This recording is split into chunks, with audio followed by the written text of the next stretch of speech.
sky f***ing blow. The sky is falling. You've seen him on Channel 7 News. First, as a two-bit reporter. Now, as a two-bit anchor that wears more makeup than Tammy Faye Baker and Mary Kay combined. Rick Sanchez sings.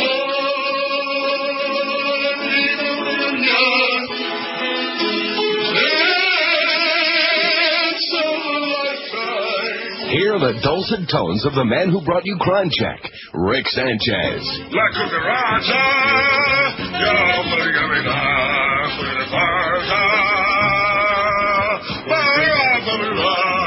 Rick Sanchez.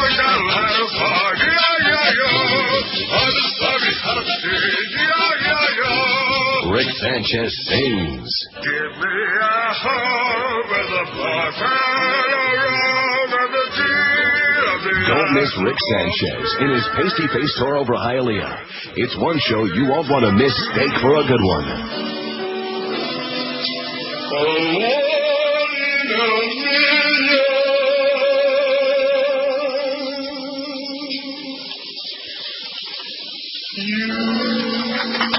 Rick Sanchez, he loves his audience. I accept you as a precious gift from God. You know, that's a really tough call. What was the most depressing thing over the weekend and into today?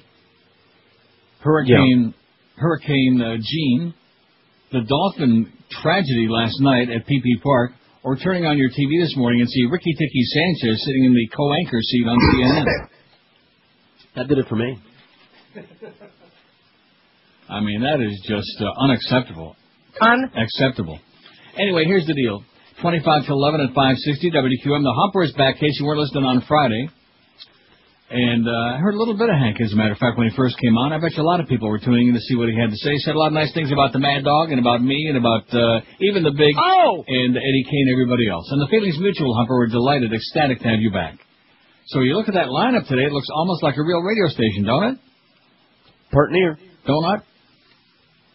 You got Mad Dog at 2, the Humper at 4, and then the Marlins on deck 6:30. Marlins at the Expos. Marlins kind of like folded a little accordion style here toward the end, but that's the way it goes. And then, of course, Eddie K at 10. I guess the Marlins just didn't want to show up the Dolphin organization. I think that might have been part of it.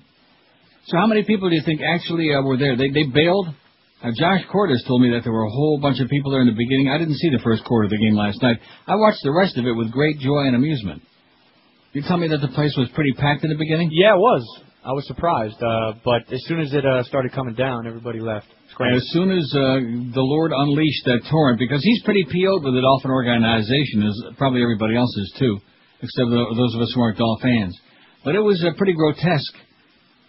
And one just has to wonder how many more days, how many more hours, how many more minutes before the axe falls. Wouldn't you think that somebody's going to have to pay the piper? Yeah, definitely. Either that or maybe we'll bring Danny back for that PR job that he turned down. That might do it.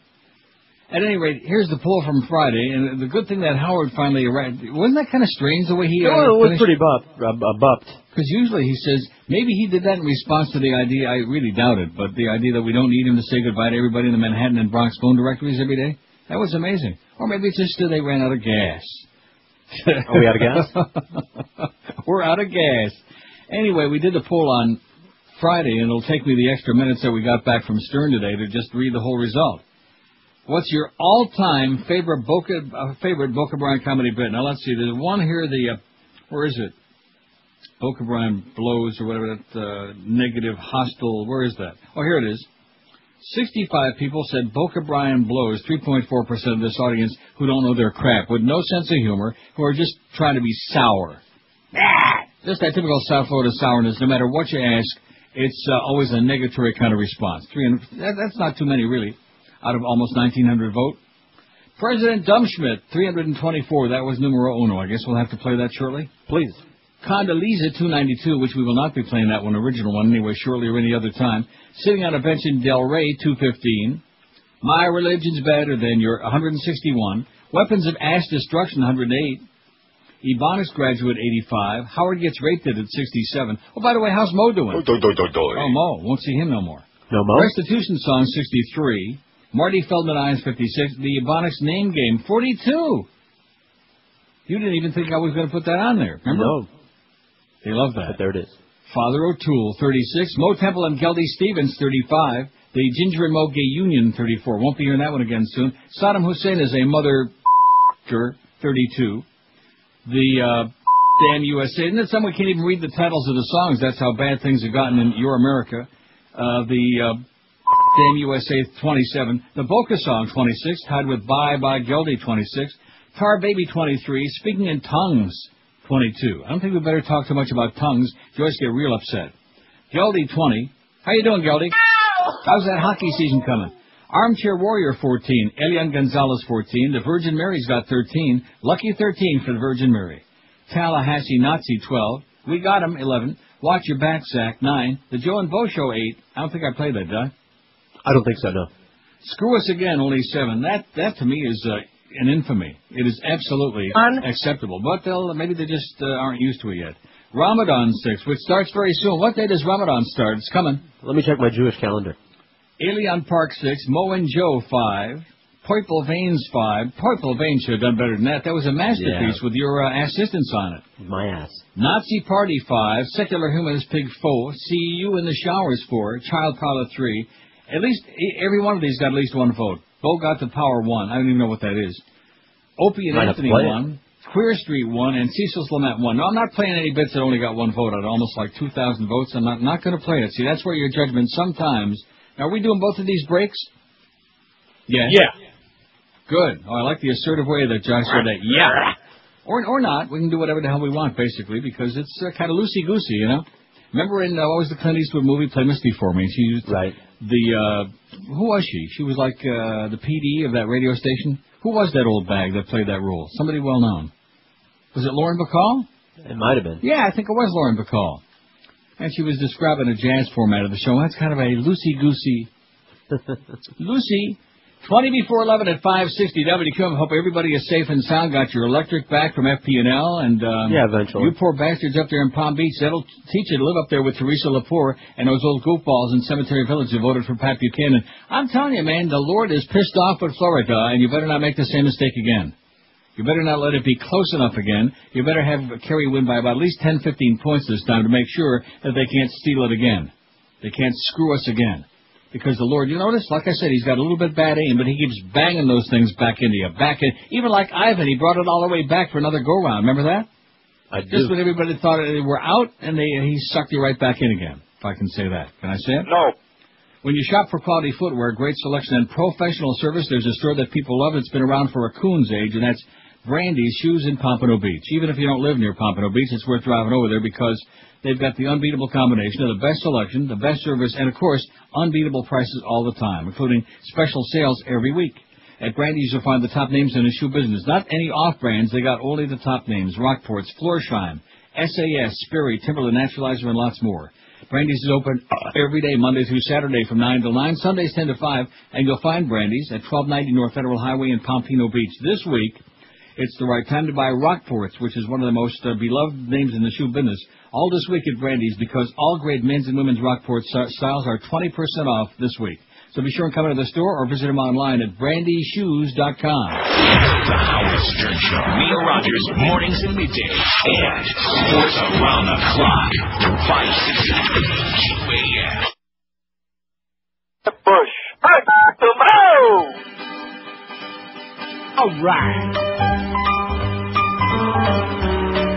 Abu Ghraib. Don't like all the heartburn. Every time I see that retarded dimwit on my TV. Here's President Trump.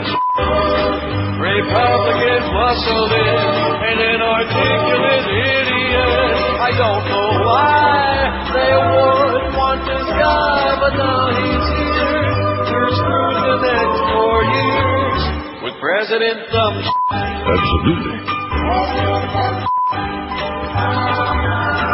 Oh, what I give to count votes once more and get who we all voted for.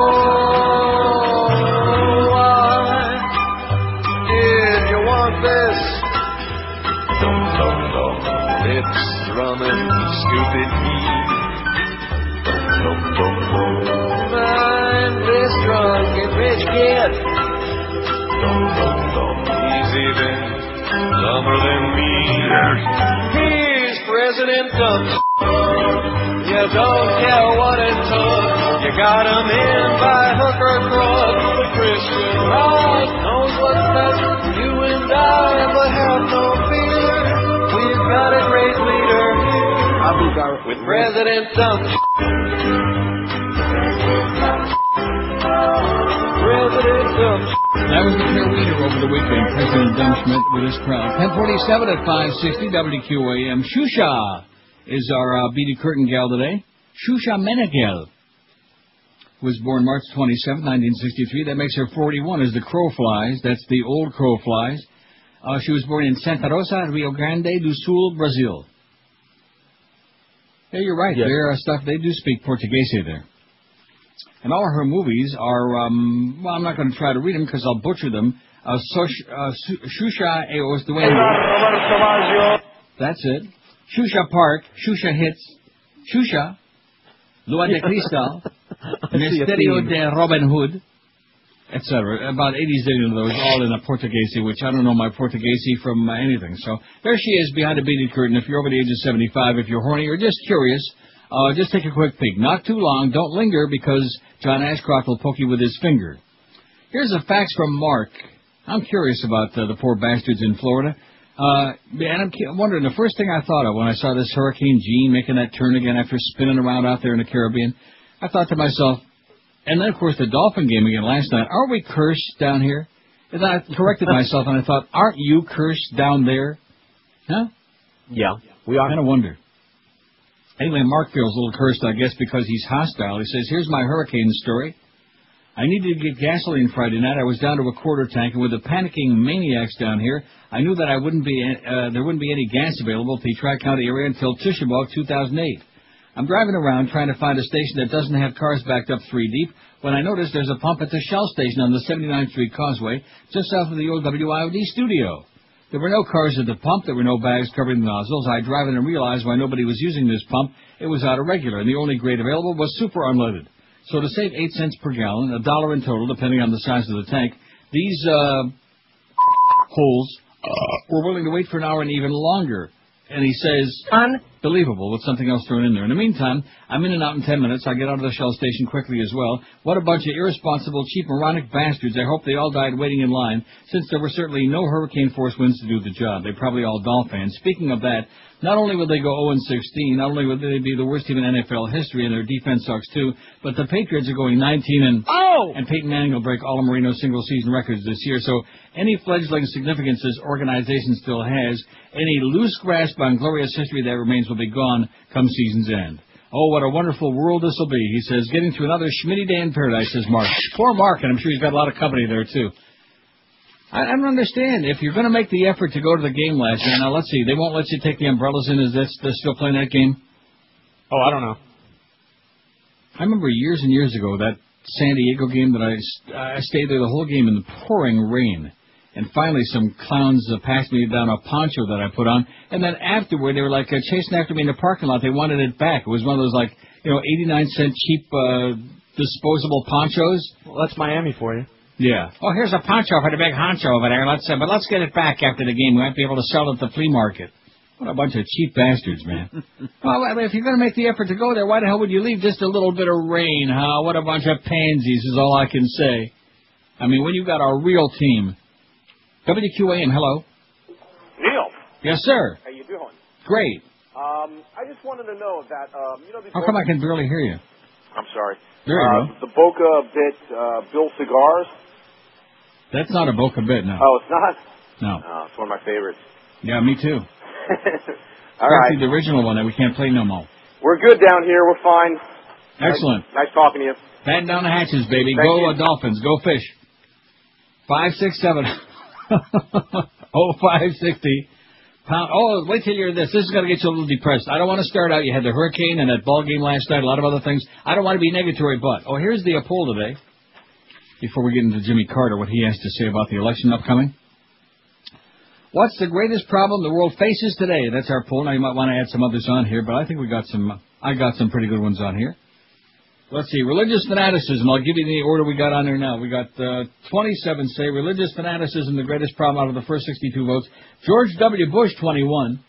Overpopulation, 5. AIDS, 5. Starvation, 3. Global warming, 1. Now, some of you would say, well, starvation and overpopulation, that's the same. No, it's not. Right. All those people starving in Africa, we could feed them, no problem at all. Do we want to feed them? No. Do we care about them? No. We care about them as much as we care about the 1,500-plus people who died in Haiti in this hurricane days ago. Right. Not at all. You want to know what they have in common? They're black. Mm-hmm. Oh, you can't say that. I just did. We don't care about black people in this world. Very sad. If those people starving to death over there in Africa were white, you better believe everybody in the world would be singing songs and raising money and going crazy, but nobody gives a flying crap. Oh, isn't it terrible? We got genocide again, and we got ethnic cleansing. Well, too bad. They're all dying and starving. And we had over 1,500 people die in Haiti, and everybody kind of said, oh, ain't that a shame? Yeah, man. And that was the end of that. Right? Yeah, pretty Nobody much. cares. Voting arrangements in Florida do not meet basic international requirements and could undermine the U.S. election, former U.S. President Jimmy Carter says, from Plains, Georgia, and his brother is still... I understand that Jimmy goes and visits his brother's grave and tinkles every now and then on it, just so that Billy can kind of like feel at home down there. Yeah. Keep him warm. He said a repeat of the irregularities of the much-disputed 2000 election, which gave President Bush the narrowest of highly disputed wins, seems likely. Oh, my God. Can we go through that again? Well, I always ask that question. In Florida, we've gone through so much crap, and there's no embarrassment factor anymore. I guess we could. Mr. Carter, a veteran observer of polls worldwide. I thought I was a veteran observer of polls worldwide. Also accused Florida's top election official of bias. Uh-oh. Recent opinion polls give Bush a lead of Mr. Kerry of between 3 and 9%, says here. Well, again. And another point about those polls is they're not polling the poor people. They're not polling young people. They're not polling a whole bunch. Don't let that fool you, as Michael Moore points out. We'll get to him later on. In an article in the Washington Post, Mr. Carter wrote that reforms agreed after the last vote in Florida had been marred by counting problems had not yet been implemented. He accused Florida Secretary of State Glenda Hood, a Republican, of trying to get the name of independent presidential candidate Ralph Nader included on the ballot, which he accomplished, by the way, knowing that Nader will divert Democratic votes. A fumbling attempt has been made recently to disqualify 22,000 African Americans, likely Democrats, but only 61 Hispanics, likely Republicans, as alleged felons. 22,000 African Americans, 61 Hispanics. That's kind of close. Right. Mr. Carter said Florida Governor Jeb Fat-Ass Bush, brother of the president, had taken no steps to correct these departures from principles of fair and equal treatment or to prevent them in the future. It is unconscionable, he said, is absolutely unconscionable to perpetuate fraudulent or biased electoral practices in any nation, he added. With reforms unlikely at this late stage, perhaps the only recourse will be to refocus maximum public scrutiny on suspicious process in Florida. So here we go again. Oh, my God. Although I'll tell you, Thursday, right there in the Gables, man, we got debate number 1. You going to be glued to it? Yes, I will. And this is it. This is Kerry's big best chance. See, it shouldn't even be close. Kerry should be like 30 points ahead, I would say. About 30, man. But again, America, unfortunately, because of the media, because of their lack of education, because they're dumber than sawdust, they're the only people in the world, evidently, who can't see it. As a matter of fact, I got an article here. Where the hell is it? Americans are dumber than posts. By Ben Roberts. It was on our website. I think I might get to it a little later on. We got a few minutes here today, actually. Almost, I would say, like 3.5 hours. Not too bad, right? Right. Got the humper back today. Got the Dolphins going to have one hell of an ass-kicking season. Well, that poor A.J. Touchy-Feely, man. Don't you almost like feel sorry for him, Josh? Not really. You don't? No. Why would I feel sorry for him? Because his offensive line doesn't give any protection at all. He was getting hammered last night. I mean, hammered. Huh? Well, he threw his fair share of interceptions. Oh, no, I'm not. Wait a minute. You're confusing the question. I'm not saying that he's good, which he's not. I'm just saying that he is going to. He's been put out there, and we don't see Jay Fiedler no mo at all. So he's just been thrown to the lions. Is basically what it boils down to. He can't help it that he sucks, you know. They'll probably throw Fiedler out there sometime, you know. I was expecting that last night. Wouldn't you have thought that they might get, especially after he took that one shot when he got blindsided and sacked, and he didn't see the guy coming? With 3 picks in the first quarter, yeah, I thought I'd see him at some point. You thought you might have seen the Jew. Of course, it was still pretty too close to Yom Kippur. You're listening to Neil Rogers exclusively on 560 QAM. A stench of cow manure hovers over this performance by the Dolphins. Absolutely. Oh my God.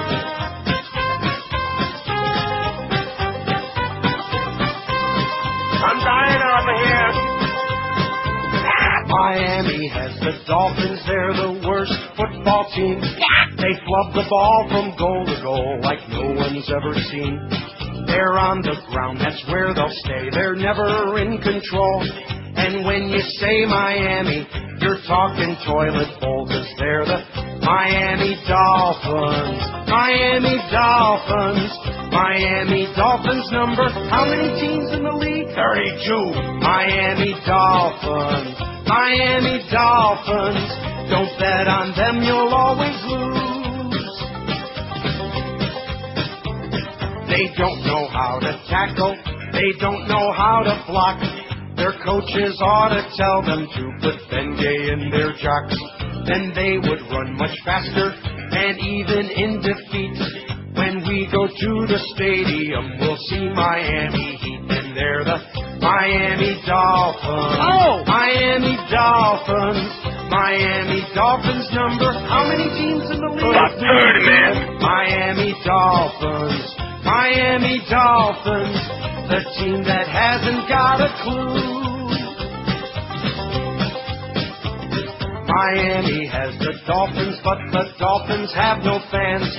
Just 50,000 sitting in the stands.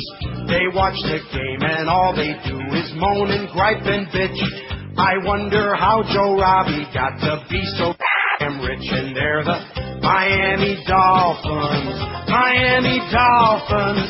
Miami Dolphins number. How many teams in the league? 32. Miami Dolphins. Miami Dolphins. I hear the crowd begin to boo. The Dolphins have Jay Fiedler. That quarterback's a Jew. Run down the field and he will throw a pass over you. He'll never win a Super Bowl. You shouldn't be surprised. When he gets cut, that doesn't mean that he was circumcised. And they're the Miami Dolphins. Miami Dolphins. Miami Dolphins number. How many teams in the league? 32. Miami Dolphins. Miami Dolphins. Jay calls his signals in Hebrew. The Dolphins have no defense and their offense is a joke. Like George Bush eating pretzels, you know they're gonna choke. They'll always disappoint you when they're in a playoff race. With fewer points than pockmarks on Huizinga's ugly face. And they're the Miami Dolphins. Miami Dolphins. Miami Dolphins number. Oh, what the hell, 32. Miami Dolphins. Miami Dolphins. Miami Dolphins, now they're through.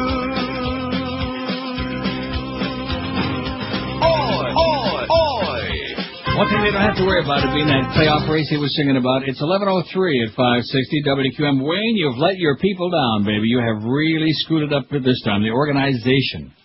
I mean, you could blame the Wanstead era, or you could blame the Spielmeister, or you could blame anybody else, but the buck stops here, right, at the bald spot? Yeah. If the fish are rotten to the head, if the fish thinks it's a head, that's what it's all about. And I think it's that bald head is where the problem is. Anybody even who doesn't care, even George, like I said Friday, George knew, and he couldn't give a flying crap less about the Dolphins, the NFL, football, any kind of spectator sports, and even he could have told you. Right. It is going to be brutal, baby. It's going to be long and ponderous and agonizing and embarrassing. Come on, Wayne, what are you waiting for, baby? Let's start seeing some heads roll. Let's see the fur fly this week. Wouldn't you think? No. Yeah, you would. Josh will correct you on that. Wouldn't you think that something's going to happen this week? If not this week, sometime soon. Well, like Dave Hyde writes another scathing column this morning, which is fine. He can write another good one every week and just rip them an ass. But that isn't going to get the job done, just writing scathing columns. Something's got to change. Something's got to happen, baby. The Wanstead era has to come to an end. Otherwise, it's going to be disaster. Wouldn't that be a shame? Now, with all the important things going on in the world, with all the starving people and the hurricanes and all the tragedies and grotesque injustices of our times, it's comforting to know that your Congress is really acting on the important issues. Ready? I'm ready.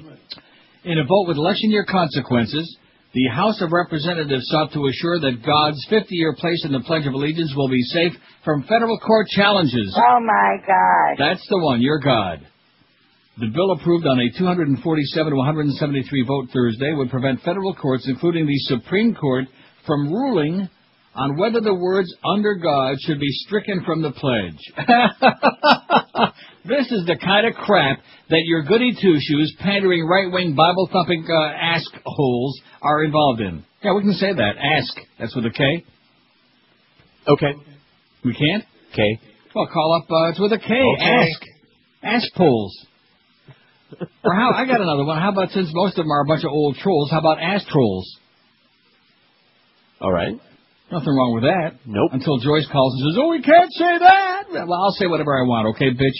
Dummy up. The legislation drew strong protest from Democrats who said they want under God to remain, of course, because that's PC, but viewed the measure as an unconstitutional attack on the judicial branch. They said it was meant mainly to force them into a controversial vote just 6 weeks before the election. I mean, you don't want to pick on God. Next thing, you'll be voting in favor of indecency on the radio. The bill has virtually no chance of clearing the Senate this year, but the issue was important to conservatives intent on getting lawmakers on the record on topical social issues such as gay marriage and flag burning. In a similar vote in July, the House voted, I mean, how stupid, how much of a moron do you have to be to get sucked into such crap, such obvious, I mean, you have to be so stupid that they won't even let you shop at Walmart. Now, is that stupid or what? That's pretty stupid. Not only won't they even allow you to shop to watch Jerry Springer, they won't let you in the audience. That's how stupid you have to be to buy into this bull crap. Oh no, they're just good God-fearing folks. In a similar vote in July, the House voted to prevent federal courts from ordering states to recognize same-sex unions sanctioned in other states. Supporters said state judges and not unelected federal judges should have jurisdiction over whether children should use the words under God when they recite the pledge. Oh, we're back to now they're in favor of states' rights again. See, when it comes to gay marriage, no. But now when it comes to God, oh yeah, states should have the right. Or medicinal pot laws or anything like that. Right. Or like voting. California. Many federal judges have made no secret of their hostility to traditional values and religion in the public square, said House Majority Leader the unctuous fascist Tom DeLay of Texas said, who ought to be behind bars, by the way. In June, the Supreme Court dismissed on a technicality a 2002 federal court decision that the religious reference made the pledge unconstitutional. But Representative Todd Akin, Republican of Missouri, who wrote the legislation before the House Thursday, predicted that if the issue returned to the High Court, only 3 justices would support retention of the under God phrase. If the courts are allowed to strike religious reference, we will have emasculated the very heart of what America's always been about. Oh, it's funny, could have fooled me. I thought America was supposed to be all about pluralism, and you can believe or not believe and be whatever crap you want or not, as the case may be. But don't confuse these Republicans with it, man. Shut up, atheist bag. And as a matter of fact, if you look at the poll results so far, take a puke at that, man. The biggest problem facing the world right now, even a child could tell you the correct answer. Well, it's one of the two. Out of the first 155 votes, religious fanaticism. Oh, my God. 62. George W. Bush, 56, which I see tremendous crossover there, don't you? Cross-dresser. Yeah. Overpopulation 18, Pope don't like that on the poll, AIDS 8, starvation 6, global warming 5. Oh yeah, only 5 are worried about global warming. All those hurricanes you just went through and all the other ones that are coming for the next, what they say, 10 years, 25 years, 100 years, get used to it. No, there's no such thing as global warming, it's just another liberal commie pinko plot. Look for the QAM van right now at the Chevron station at University and Peters Roads in Plantation. Right by where that great restaurant, Il Molino, used to be. Remember that? Yep. There's still an Il Molino down there in Fort Lauderdale next to the Gateway Cinema, but there's no more Il Molino out there by me at University and Peters Road, but there is a Chevron station right near. I know exactly where it is, just before 595. Stop by to pick up movie passes to catch Ladder 49 tomorrow at the Fountains 8 Theater. And yes, they have gas, too. How do you like that? It says on the promo, yes, they're not out of gas, they got gas. And if you drive in there and linger around long enough, you'll probably smell it. Let's see. Going back to this story here, the Democrats said the bill would damage a system of judicial review that's been fundamental to government for 200 freaking years. We're playing with fire here. We're playing with the national unity of this country by letting each state make its own interpretation of constitutional law, said fat Representative Gerald Nadler, Democrat of New York. You ever see him? No. Nice fat boy, looked like Minnie Mouse. This bill is a dramatic assault on the courts and individual rights wrapped in phony patriotism, said the Reverend Barry Lynn, Executive Director of Americans United for Separation of Church and State. Democrats cited an 1803 Supreme Court decision in which the court asserted its role as the arbiter of what the Constitution says, but the Republicans said the Constitution gives the High Court original jurisdiction only in cases affecting foreign officials or when a state is involved. In other appellate cases, he contended the court is subject to congressional regulations. In other words, let's strangle the Supreme Court because we know they're going to vote a way we don't like. That ain't going to suit our purposes. Now, here's something that might suit your purpose. Sex in the City has taken on a whole new meaning for Cynthia Nixon. The actress who just won an Emmy for her role as Miranda Hobbs in the hit HBO comedy is in a relationship with another woman. Oh, my God. A source who works with Nixon told the A&P on Friday. I kind of preferred Loblaws to the A&P myself. The New York Daily News and the New York Post reported Friday that Nixon has been dating a woman since January. The woman is neither in the public eye nor living with Nixon. I wonder, how come we never heard any more about that Major League Baseball player that was living with some guy? Remember that? No. Yeah, you do. Get out of here. We will not confirm or deny anything, Nixon's publicist Kerry Ross told the AP. Well, I think when you say we won't confirm or deny, that means, right? Right. My private life is private, Nixon told the Daily News, but at the same time, I have nothing to hide, so what I will say is that I'm very happy. The actress split We're in happy for her. Huh? We're happy for her. We're delighted. Well, she's, the actress split in June 2003 with photographer and her high school sweetheart, Danny Moses, whom she'd been with for 15 years but never married. They now share custody of their 2 children. So she must have done something. See what I'm saying? Yeah. She's not a member of the heterosexual persuasion. And speaking of that, what kind of commercial break was that last break that we just had on there? I don't know. What are you talking about? I don't know if you were paying any attention to that, but there's Tommy doing 2 spots back-to-back side by each. The first one talking about savory hand-pulled pork. Mm-hmm. And then we go right into a spot about premature ejaculation. Right. One leads to the other. If Sex in the City were to be believed, the revelation would have been more expected from Kim Cattrall's character, Samantha, whose many TV conquests included one woman. Nixon's lawyer character was the cool of the professional of the bunch, although her boss mistook her for a lesbian in the first season and set her up with a woman, resulting in a single kiss. But Miranda never dallied further and ended up married to her bartender boyfriend. After 2 previous nominations, Nixon, 38, won an Emmy this year for a performance on the HBO show. She's working on Tanner on Tanner. What? Yeah. Tanner on Tanner. And since you guys are in the Tanner building, you ought to be pretty sensitive and concerned about this. A Robert Altman and Gary Trudeau miniseries for the Sundance Channel. Tanner on Tanner. I'm not touching that one. No, you wouldn't. No, I sure as hell wouldn't. I've seen it. 12 minutes after 11 at 560 WQM. Right now, Armstrong Ford of Homestead wants to clear their lots and sell off all remaining 04s. Here are just some of the great deals. An 04 F-150 pickup, you pay just $1 over invoice. New 04 Explorers, you pay just $1 over invoice. Rangers, Crown Vics, Tauruses, and Focuses all waiting for you at just 1 single peso, $1 over invoice, only at Armstrong Ford of Homestead. Plus, Armstrong Ford offers more value to its loyal customers. When you buy a Ford from Armstrong Ford, you get their exclusive Tires and Batteries for Life program. You heard me right. Tires and Batteries for Life. The value you'll get at Armstrong Ford doesn't even stop there, because right now they continue to give you a free Florida Sun Pass with any vehicle you buy there. If you're pressed for time, Armstrong Ford knows your time is valuable, especially with all the hurricane running around and stuff been going on. So just give them a call and shop by phone.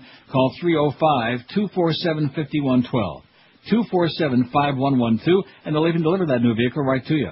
Armstrong Ford of Homestead, locally owned and operated. They'll treat you just like family, and I guarantee you that you won't get a better deal on a Ford anywhere. No bait, no switch, no phony deals. Armstrong Ford of Homestead at 30725 South Dixie Highway, just 20 easy minutes south of the 836. Check them out on the web, armstrongcars.com, and then you drive a little and save a ton on that new Ford only at Armstrong Ford of Homestead. You're listening to Neil Rogers exclusively on 560 QAM.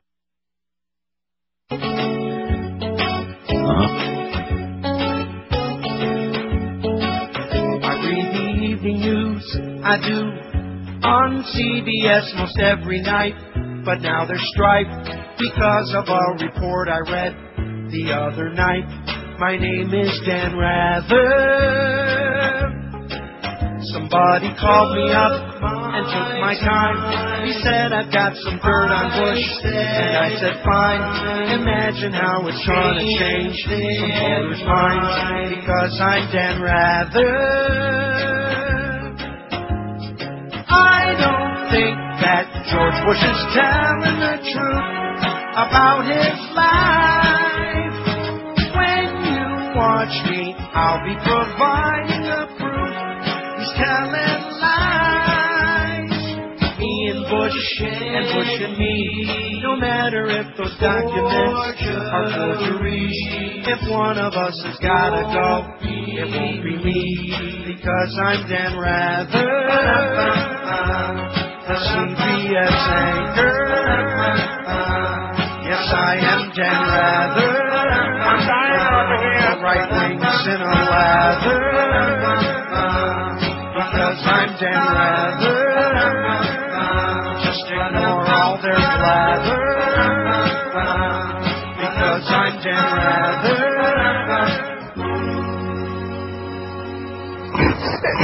11:18 at 560. Poor Dan. You know, he's had a rough couple of years. Yes, he has.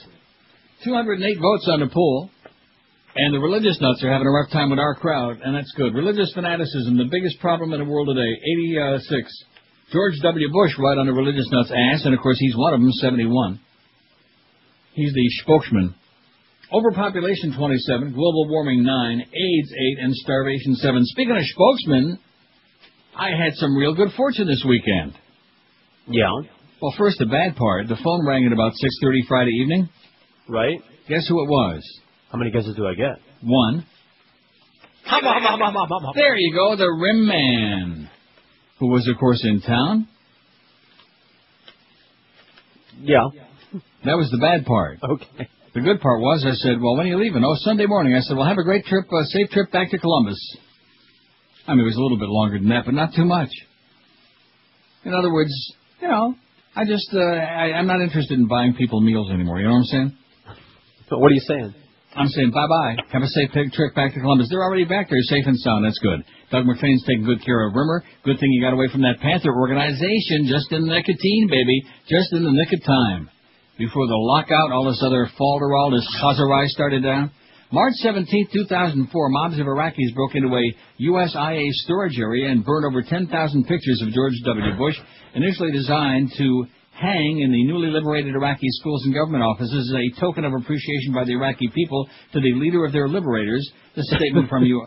Yeah, they're liberated. Well, they got to replace all those liberation by pictures of decapitation, like those little men, women, and children that just got injured and killed in those latest bombings. Well, you know, sometimes there's that collateral damage, you know. Right.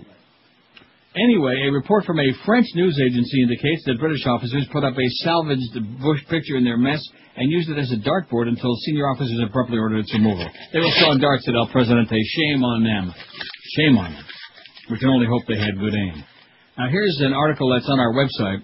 See, I'd like to let the people vent today about the hurricane and the series of hurricanes, and also about the Dolphin game last night. They have a lot to vent about, and we have much time. So I don't want to sit here reading bedtime stories all 3.5 hours. But I just want to read like a few paragraphs from one that's a very long story that I wouldn't dare attempt to read this whole thing on the air, because then I would even go into a coma.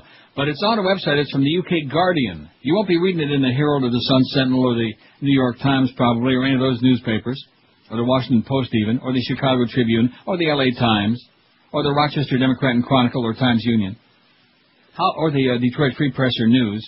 How Bush's grandfather helped Hitler's rise to power.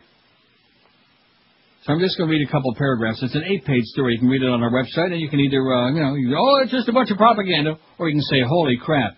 George Bush's grandfather, the late U.S. Senator Prescott Bush, was a director and shareholder of companies that profited from their involvement with the financial backers of Nazi Germany. The Guardian has obtained confirmation from newly discovered files in the U.S. National Archives that a firm of which Prescott Bush was director was involved with the financial architects of Nazism. His business dealings, which continued until his company's assets were seized in 1942 under the Trading with the Enemy Act, has led more than 60 years later to a civil action for damages being brought in Germany against the Bush family by 2 former slave laborers at Auschwitz and to a hum of pre-election controversy. The evidence has also prompted one former U.S. Nazi war crimes prosecutor to argue that the late senator's action should have been grounds for the prosecution for giving aid and comfort to the enemy. The debate over Prescott Bush's behavior has been bubbling under the surface for some time. There's been a steady internet chatter about the Bush-Nazi connection, much of it inaccurate and unfair, but the new documents, many of which were only declassified last year, show that even after America had entered the war, and when there was already significant information about the Nazis' plans and policies, Prescott Bush worked for and profited from companies closely involved with the very German businesses that financed Hitler's rise to power. It's also been suggested that the money he made from these dealings helped to establish the Bush family fortune and set up its political dynasty. Sounds like the Kennedys, huh? Yeah, except they were bootleggers is all. Yeah, but they also, Joe Kennedy never met a Nazi he didn't like either. Well, they were snappy dressers, don't you know? That's true. But at any rate, there's a little tease for you from an 8-page story that's on our website. The headline, How Bush's Grandfather Helped Hitler's Rise to Power, from the UK Guardian. How come the American media is not reporting on stuff like this, huh? Just like for the same reason that CBS Schmidt canned that story last night on 60 Minutes that was supposed to run, which I had that story for you on Friday, about how they backed out. Oh, well, the political timing would seem... Yeah, all they got is egg on their face now because of the Dan Rather business. So rather than run the most important story on there, they wound up taking crap for the other thing because of them documents about Bush and the National Guard, and the important story about how we were led into the war based on a pile of lies, and the yellow cake and the uranium and a partridge in a pear tree. Well, that one never got on there. Just absolutely unacceptable.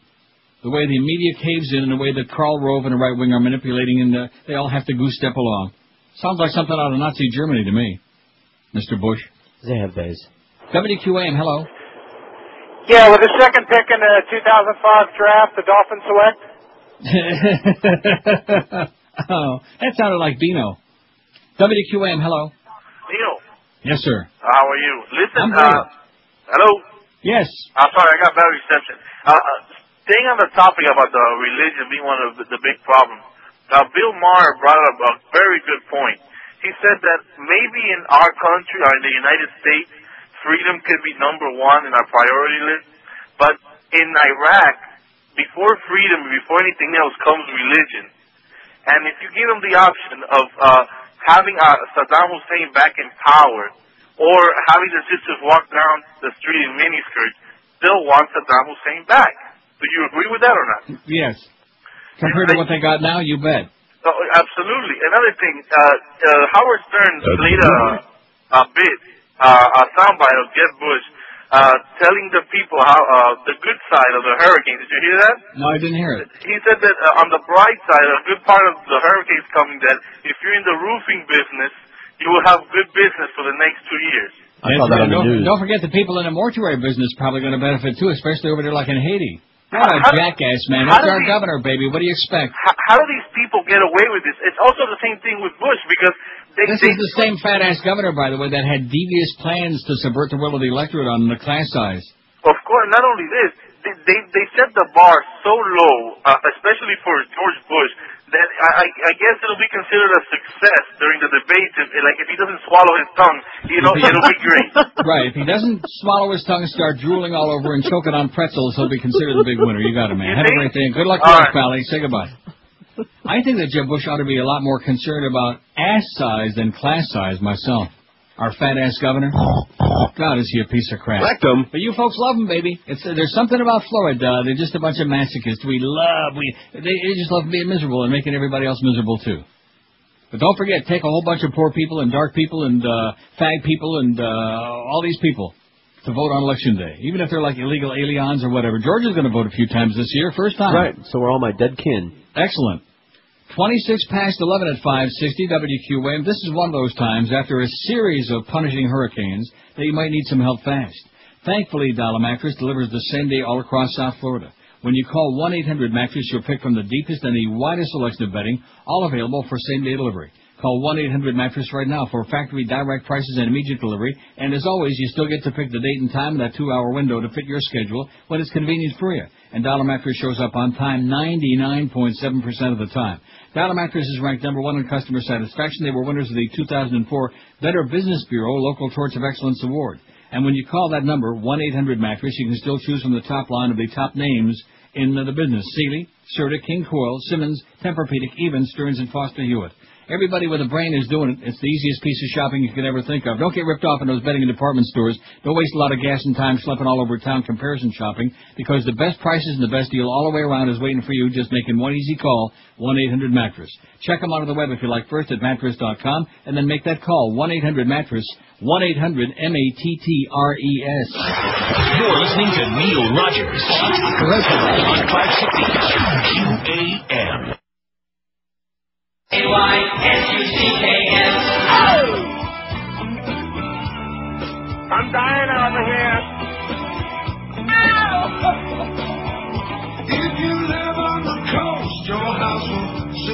toast hurricane. You know that you should get some plywood, hurricane. Nail it up, nail it up, nail it up, you turd, hurricane. If you choose to stay, then you must be insane, hurricane. You wish the trailer park was more like Noah's Ark, hurricane. Better run, better run, better run, hurricane. The only kind of beach is the Weather Channel geek, hurricane. He says people should leave while he's alive on the scene, hurricane. He is nuts, he is nuts, he is nuts. Yes. Hurricane. Getting a little bit ponderous, I would imagine, at this point. Too bad I couldn't have been there to share this one with you, but that's just the way it goes. Yeah. I'm looking out there, it's sunny, going to be 75 today, no humidity, no hurricanes. We're not even getting the ass end of this hurricane like we did with Francis, 2 days of nasty rain. Not even getting the ass end, although I wouldn't be surprised if your house blows away up there in North Carolina. You were with us in spirit. We could feel it. No, I was not, because it's going to make that sharp right turn right over to the Carolinas. There must be something that God's pissed off about the Carolinas, too. In fact, that's probably the song he's singing right now. Nothing could be finer than Blow Away North Carolina. And maybe South Carolina as well. A little more bug-bumpy, but not too bad. Maybe Susan Smith is who he's after. I'm going to read the Dave Hyde column. You know what? It's so good. And it's just, even though I really don't care about the Dolphins, I take great joy in their misery and suffering, because they suck. Dave Hyde writes, his column last week was scathing and good, but this one I think may even outdo that. He says, couldn't run again, couldn't pass again, couldn't find the end zone with a map and a Sherpa guide again. On Sunday, the Dolphins had another night that made you wonder if they can't beat a mediocre Pittsburgh team that started a rookie quarterback and spent a hurricane-altered night in a hotel without electricity. If they can't muster a win against this team, who can they? And the team's attitude? I wouldn't go to a game, linebacker Zach Thomas said after Sunday's 13-3 loss. It's boring the way we've been playing. The fans ought to boo us the whole time. We had some ugly games, all 3 games ugly. Why would you even pay for a ticket? I wouldn't, he said. Oh. The good news, before the first play of last week, 10 of the 11 offensive starters were whistled for illegal procedure. Before Sunday's first play, only 1 was. Do you detect the baby steps of offensive progress? Of course, after that penalty, the Dolphins started a stretch of stench where in the first 7 plays they had a fumble by tight end Donald Lee, who was thought to be benched after 2 holding penalties last week, 2 interceptions, including one where quarterback A.J. Feely was also flagged for crossing the line, and another illegal procedure penalty, again by new left tackle Damian McIntosh. And now they've scored the fewest points, 20, through any opening 3 games of any season. And they had a punt block, 3 sacks of Feely, and a failed 4th down attempt where they couldn't get 2 inches to swing the game. I mean, come on, we can't make 2 inches, Dolphin coach Dave Wannstedt said. That's embarrassing. Embarrassing. You fall down, you should make 2 inches. The Dolphins instead just fell down. I don't want to say nothing is going right for the Dolphins, but when they look to be getting good field position as a punt landed near midfield, Antoine Edwards accidentally kicked the ball 6 yards backward. I love that. That was great. Peyton Manning threw 5 touchdowns and a half Sunday. The Dolphins have thrown 2 in 3 games. Feely will get it all put on him. He made plenty of bad plays, completing 13 of 27 passes for 137 yards and had the 2 interceptions. He also didn't get much help at times, like I said, Josh. On his first interception, Feely threw it up for receiver Chris Chambers to outfight Pittsburgh quarterback Ike Taylor. Chambers didn't even make a play on the ball. The first half was bad because of the conditions, Feely said. You can't throw in that weather. Rain, sun, night, day. The Dolphins haven't shown an ability to throw in any kind of weather so far this season. They also haven't shown an ability to have any continuity. On Sunday, they again had 3 new starters on offense. Not that cornerback Sam Madison can't get in Feely's face after this game. The defense again did its job, but Madison was beaten for a long first-quarter pass, then had a holding penalty accentuated by a personal foul that set up Pittsburgh's game-cementing touchdown. If we're going to get it turned around, this is where it's going to happen, Wannstedt said. Division games. They have the New York Jets at home next week, followed by the champion New England Patriots. Not that they'll be favored in those games, and then they play at Buffalo. I think we're improving, linebacker Moreland Greenwood said. Not on the scoreboard, not in the win column, not anywhere it counts to make you see who they'll beat and how they'll do it. In other words, what Dave Hyde is trying to say, and I said this on Thursday or Friday, didn't I? How the hell are they going to beat anybody? Maybe If they couldn't beat the Bengals, the girls' team with a rookie girl quarterback, maybe it might be the Steelers, okay, who went no great shakes and also have a girls' rookie quarterback. Isn't that what I said, Josh? That's what you said. Did they beat them? They didn't. Oh, no. And you look at that schedule and you think, who is it on here that they might just, 0-16? I think we'd all be saying, man, we are really cursed down there. Down here. Don't forget, look for that QM van right now as I speak. It's at the Chevron station on the corner of University and Peters Road in Plantation, right near where Il Molino used to be, just a little kitty corner south of where the fountain shops are.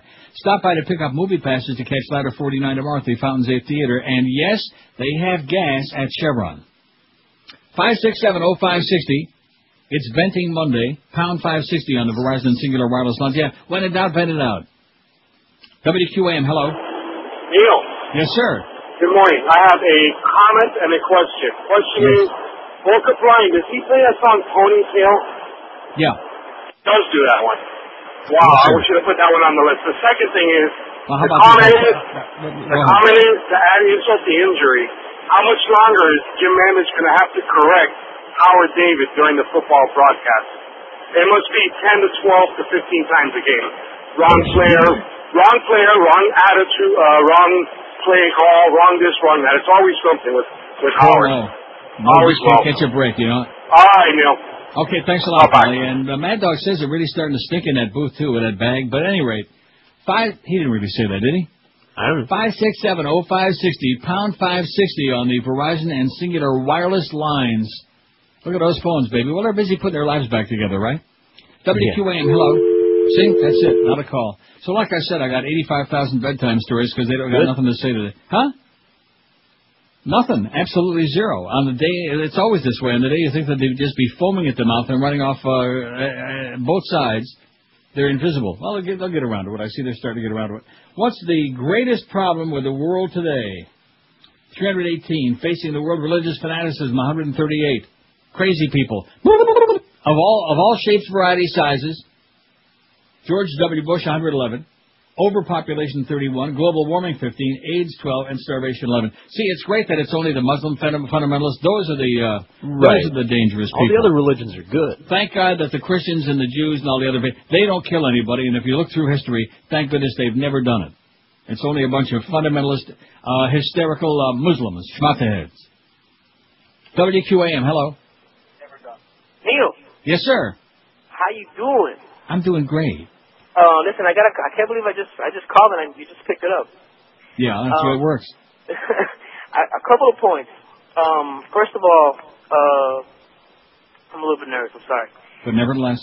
I was evacuated this weekend and I was at my sister-in-law's and I had a bootleg of Farrah 9/11 to show her, and she was like, no, because whatever the Democrats just could have just made that up. And I go, listen, there's facts. Go to MichaelMoore.com, and there's facts behind everything that he gets. How do I get people like that to to actually just see, even if they vote? Here's the deal. What you should have done is put some masking tape, which you probably have tape around for the hurricane. Put some masking tape over her mouth, tie her up, put her in a broom closet till November 3rd. That's the safe way to do it. We can't afford to take the chance. Oh, and one more thing. Because there's an old saying, where there's no sense, there's no feeling. Yes. I asked a relative of mine, why are you voting for Bush? Smart man. I mean, supposedly a smart man makes a lot of money. He says, well, you know what? Because he's a born-again Christian. I'll let you go with that. Boy! How do you like that? Because he's a born-again Christian. Of course he's not. He says he is. Yeah, I know. But it was the Lord that got him off the Bible. It was the battle between the what was it? The bottle and the Bible? In Daddy's heart or something like that. 20 till noon at 5. In fact, speaking of Michael Moore, we got a little piece on him. He's going to be doing some stuff. You're listening to Neil Rogers exclusively on 560 QAM. Hurricane fucking blow!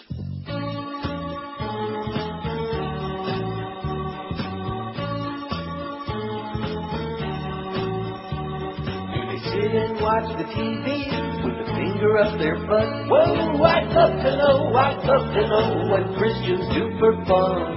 Read the Bible in the corner while fondling their nuts. Whoa, I'd love to know what Christians do for fun. Toaster white and tasty from the fast food they eat. Inhaling vats of macaroni and cheese. Gun holes in the pitchy just in case they reproduce. That's just about all they're allowed to do. I'd love to know, I'd love to know, I'd love to know. Ooh, I'd love to know, I'd love to know, I'd love to know.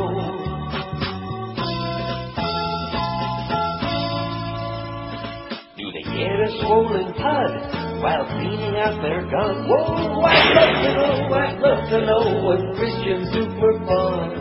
Do they polish up the fish on the tailgate of their truck? Whoa, I'd love to know what Christians do for fun. Sit and stand and eat and sit back down again and chew. And wash it all down with a 12-pack of brew. Live a life of boredom, up to heaven you'll go. God only smiles upon for it. I'd love to know, I'd love to know, I'd love to know. Yeah, I'd love to know, I'd love to know, I'd love to know. I think that was a magnificent joy. That was live, by the way. That little spectacular, really? John. Yeah, very nice. I had my finger on it. I listened to it beforehand during the break. I was poised. poised. I thought to myself, well, I'm going to have to do this live. I sure as hell don't have time to do my little. I'll take care of that a little later on for future reference. But I thought I did a fine job there. Nice going, thank you. So speaking of Michael Moore and whoever sent me the thing about Miss Fudge, I don't pay any attention to Miss Fudge anymore. Sorry. So you can write. I don't have that thing on my. I don't check out that website anymore. If I want to read fiction, I'll go to the bookstore, the world's largest bookstore. I will not pay any attention to right-wing paranoid crap. Okay, inspired by right-wing lunatics, financed by right-wing lunatics. So if you want the real news, there's 80 zillion good websites on there to look at. That ain't one of them. Anyway, Michael Moore launches 60-city swing state tour, college and NBA arenas in 20 battleground states to feature live on-stage Oscar-winning filmmaker. He plans to rally non-voters and slackers, America's majority. That's the good news. Started yesterday. Calling it his Slacker Uprising Tour in an effort to get millions of traditional non-voters to the polls on November 2, the Oscar-winning filmmaker of Fahrenheit 9/11 and #1 best-selling author Michael Moore announced that he will embark on a 60-city tour to the 20 battleground states that started yesterday in Elk Rapids, Michigan, and ending on Election Day in Tallahassee with a banjo on his knee. Moore will be appearing on college campuses, near auditoriums, arena stadiums, and field houses, Penn State, University of Arizona, University of Florida, among others, NBA arenas, Seattle, and hockey arenas, Toledo. That's where the Blades play, in case you're wondering. Oh, yeah. Not the gay Blades, just the Toledo Blades. Nearly all venues will hold between 5,000 and 15,000 people, with students, historically the largest block of non-voters in presidential elections, admitted for free at most events. At some events, non-students will pay $5 for a nominal charge to cover cost and Michael's meals. More shows will consist of his monologue, interaction with the audience, and a few surprise guests. He'll read letters he's received from soldiers in Iraq, published in his new book, Will They Ever Trust Us Again? Letters from the War Zone, offer prizes for people who register to vote, and conduct the world's largest karaoke sing-along to John Ashcroft's Let the Eagles Soar. At many venues, Moore will show as yet unseen clips from his Fahrenheit 9/11 DVD to be released October 5, and give everybody present a chance to win their own pet goat. It should be a lot of fun, said Moore. Most Americans don't vote. It's not all that hard to understand. So what I'd like to offer them is some incentives to give it a try just this once. The 50% who are the non-voters are never called by pollsters and are usually ignored by candidates. Should just a few percentage points of the 100 million non-voters decide to show up November 2, watch out. Moore said his goal is to see that over 56% of the voting public votes in the election, something that hasn't happened since 1968. It's not the wealthy and the elite who don't vote, added Moore. The non-voters are the poor, the disenfranchised, the single moms and young people. I'm calling for a non-voter uprising led by thousands of campus slackers who probably sleep till noon and who believe that papers are for rolling, not reading. They're rightfully cynical, but this year the motto will be, Bush and Kerry both suck, that's why I'm voting for John Kerry. With a number of venues, already sold out, over 600,000 people are expected to show up on his tour. Even more will see his film Fahrenheit 9/11, which will be shown on most campuses before his arrival. In a warm-up to the tour, 10,000 people last night were able to get into the Carrier Dome in Syracuse for Moore's appearance, with thousands more being turned away due to lack of seats. Early word of Moore's tour has already sparked protest by campus Republicans, and 2 schools have already caved to pressure to cancel his event. I understand why some Bush supporters might be upset, Moore reflected. I would be too if I only had a few weeks left in power. And it's got all the cities that he's going to visit, including these in Florida, Gainesville, Miami, Boca Raton, Orlando, Fort Lauderdale, Tallahassee, Jacksonville, and Tampa. How do you like that? Tampa. You go, Mike. You go, fat boy. Nova Scotia becomes the 6th Canadian province or territory to allow same-sex marriage. After waiting 20 years for the right to get married, Brian and Ron Garnett Doucette, sounds like a frog to me, wasted little time Friday after Nova Scotia joined a growing list of provinces to recognize same-sex unions. The 2 men walked hand-in-hand to a municipal office to apply for a marriage license just 90 minutes after a Nova Scotia Supreme Court justice ruled the couple who had been partners for the last 2 decades could legally wed. It's time, said Ron Garnett Doucette, 42. Garnett Doucette. We waited 20 years for it. I knew it was eventually going to come. I'm ecstatic it's today, he said. In August, the Garnett Doucettes were among 3 couples who asked Justice Heather Robertson to rule on the contentious issue of same-sex unions. On Friday, Robertson ruled the definition of marriage in the province for civil purposes will now be the lawful union of 2 persons to the exclusion of all others. She also ruled that the marriages of same-sex couples who wed outside Nova Scotia would be recognized in the province. The couple's application wasn't opposed by the federal or Nova Scotia governments. Ontario, British Columbia, Quebec, the Yukon, and Manitoba also allow same-sex marriages. The trend is clear. Other provinces need to respect that and stop getting in the way, said this one, that one, some of these queens. Justice Minister Michael Baker said Friday it would be a waste of taxpayers' money to fight the same-sex challenge, and it goes on and on and on. There you go. So Canada continues moving with gigantic leaps forward, and it won't be long before the pot bill gets tabled, before they start dealing with that and smoking it. Well, they're already smoking it, big fat ones. And just where you get that border, where you cross the border, where you make that big mistake and head south, it's like going into the Stone Age again. Not the Stone Age, but the Stone Age. Back into the Dark Ages, just like this business with the FCC, and we're finding CBS, and we're finding all the radio stations, and we're passing more and more bills, and Sam Brownback's a lunatic. And this is your country, man. And just like I told you when they started with this crap, long before, especially last February, when we started with the Janet Jackson, the booby trap flap. Yeah. I said, I just can't believe that America just sits back and like that. Nobody cares. Nobody cares. You have a few groups that speak out. You got People for the American Way and this group and that little group. And the rest of the public just sit back and just like he says, they're eating their macaroni and cheese and they're eating all their trans fatty acids, which is probably rotting their brain. And they're getting fatter and fatter and dying of oil-clogged arteries. And that's the end of that. Nobody gives a crap. Boy, the age of protest and, at the Republican convention, there were no protesters out there. On the Democratic convention in Boston, we had a few, but there's nothing. There's really nothing going on like there used to be. No. And talk about college campuses, man. Forget about it. Just like all that business about Kerry and about his speaking out against the war in Vietnam when he came back, he should be applauded for that. They should be giving him standing ovations. They should be shrieking from the top of the rooftops about that he had the balls to see what went on over there, the atrocities that were committed all the way around, and to come back and expose it. Took gigantic cojones to do it. But, he came back and he really pissed off the veterans who fought so hard over there. Right. Man, and again, it's because America knows nothing about history. The punks, you can't complain about the education in America because generally speaking, especially history, there isn't any. That business about kids not knowing where to find even Florida or the kids from New York, if U of M can't find New York on a map, and that's supposed to be funny? Does that amuse you, huh? I think that's funny? It is funny because it's not my kid. It's pathetic, but it's not funny. It's tragic.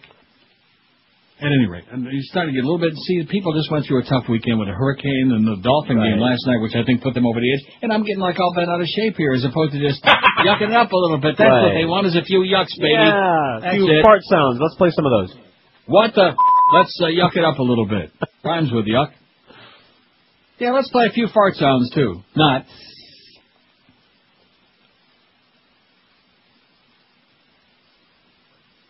What's the greatest problem in the world faces today? That's the poll question. 388. Religious fanaticism, 164. George W. Bush, 143, who, of course, presides over the whole religious fanatic group in the U.S. of A. He's the cheerleader. He's the Bible thumper. Overpopulation, 37. How come it's only got 37? Well, again, people are too stupid to understand it.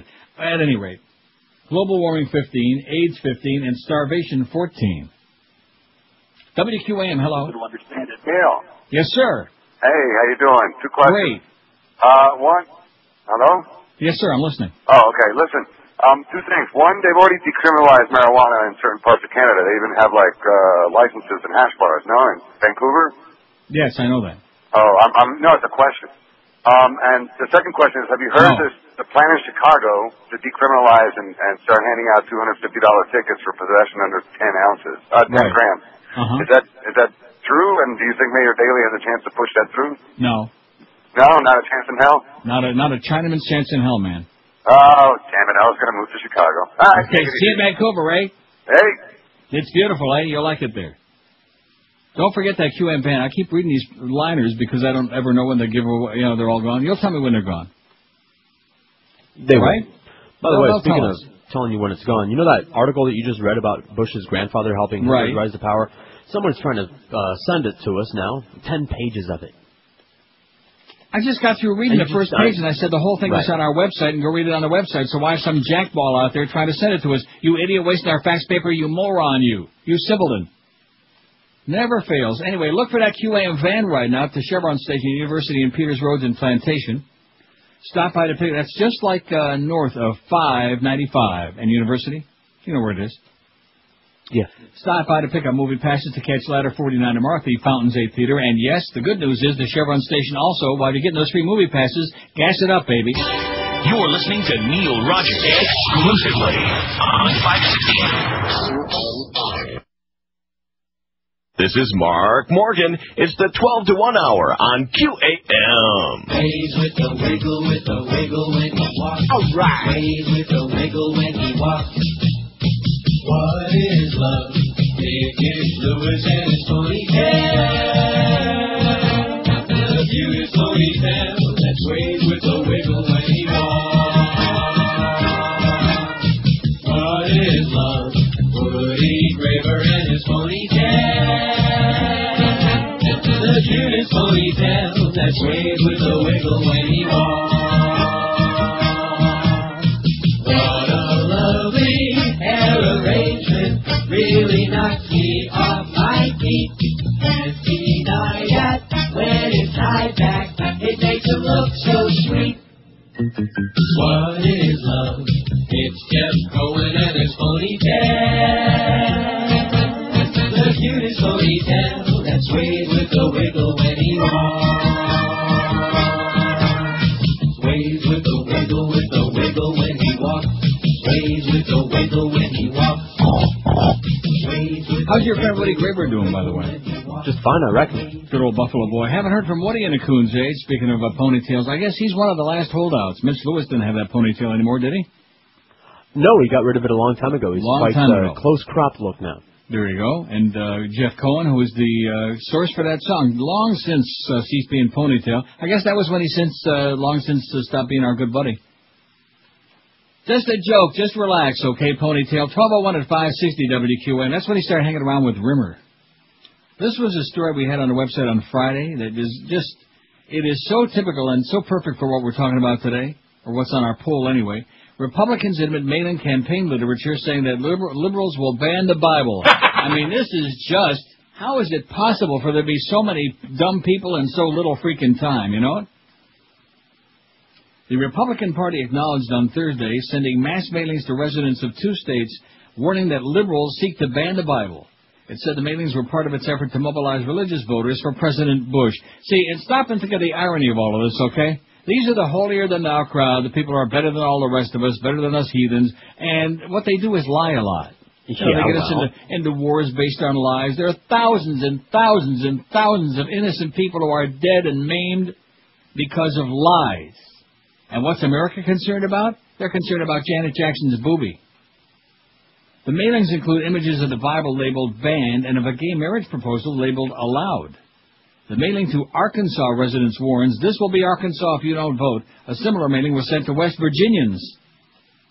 A liberal religious group, the Interfaith Alliance, circulated a copy of the Arkansas mailing to reporters last Thursday to publicize it.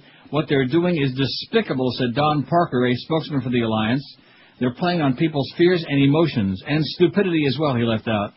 In an email message, Christine Iverson, a spokesman for the Republican National Committee, confirmed that the party had sent the mailings. I'm going to read that sentence again. Would you? In an email message, Christine Iverson, a spokeswoman for the Republican National Committee, confirmed that the party had sent the mailings. These are the mailings saying that if they elect John Kerry and then the liberals, that they're going to do everything they can to ban the Bible. When the Massachusetts Supreme Court sanctioned same-sex marriage and people in other states realized they could be compelled to recognize those laws, same-sex marriage became an issue, Ms. Iverson said. The same activist judges also want to remove the words "under God" from the Pledge of Allegiance.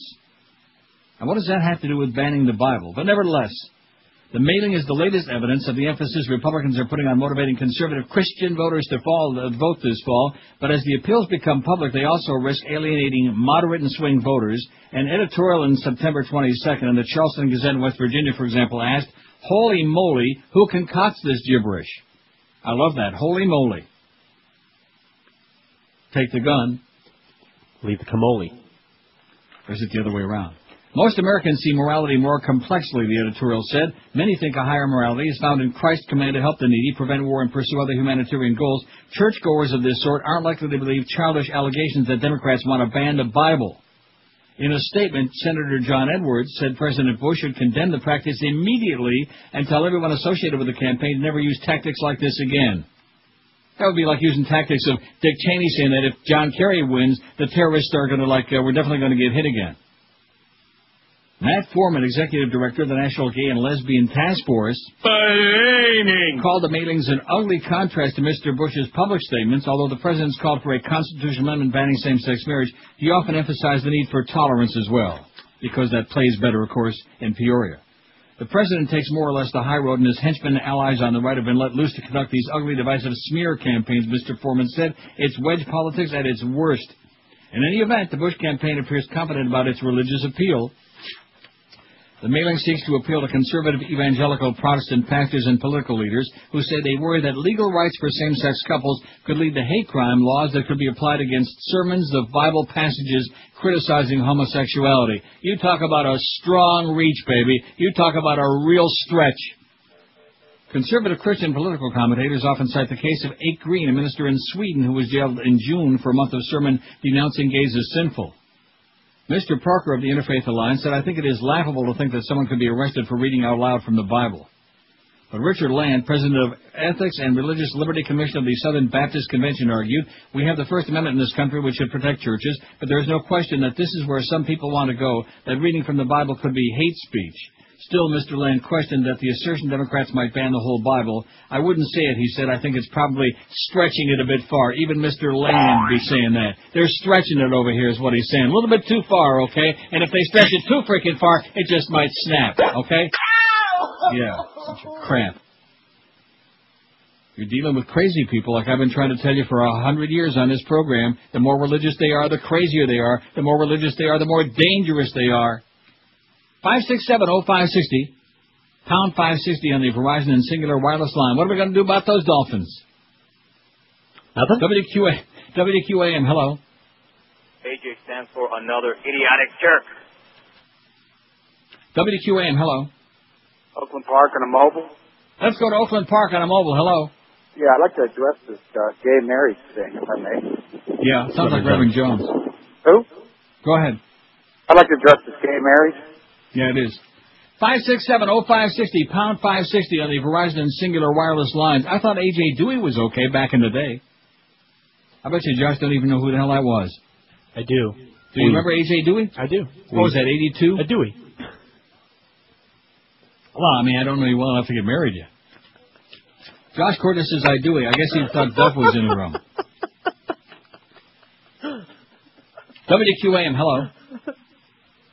QAM. Hello, Neil. Yes, sir. Yeah, they were saying dinosaurs were in the Bible on Christian TV yesterday, and they said they also died in a flood because they see in the Bible they have Leviathan and Behemoth. This is what Christian theology is. Yeah. And Tom DeLay is on record saying the Earth is 10,000 years old. You know, if Democrats want to fight Republicans, just bring this stuff up. You know, make them talk about this crazy stuff. Yeah, to bring this stuff up. Start knocking religion, man. You hold your breath. I'll let you know when to exhale, baby. Okay. Right. Bring this stuff up. Brother, you gotta be schmitting me. Democratic Party is scaredy cats. Wow. Terrified. Just like that thing about not being able to play fart sounds on the radio, or you can't say this word or can't say that. We saw the tremendous support for free speech from the Democratic Party then, didn't we? Not. What a freaking joke. You know, that's one of the most compelling scenes in the whole movie in Fahrenheit 9/11. Is where you have the Black Congressional Caucus getting up there right after all that election flap and after the Supremes decided that Bush was the president and stopped the count. And they're begging anybody, just one senator, please, pretty please, sign this bill of ours to prevent the Congress from rubber stamping the bogus results of that election. Not one. Not Al Gore, who was standing up there himself getting very impatient because evidently somebody either paid him off or made him an offer he couldn't refuse. Maybe they found a relative from overseas somewhere with a beret. Not Ted Kennedy, not John Kerry, not John Edwards, not anybody, nobody. Not John McCain, who passes himself off as a super self-righteous piece of crap with a bad cheek. Nobody. Just keep watching that. Don't forget October 5. Today's the, 27th, 28th? 27th. Okay. So like 3, I'm just saying, October 5, the DVD comes out, Fahrenheit 9/11, so you can buy several copies and force your friends just to put the toothpicks in their eyes and tie them up in that chair and force them to watch it over and over again until maybe some of it penetrates their thick skull where their brain used to be. WQAM, hello. Neil?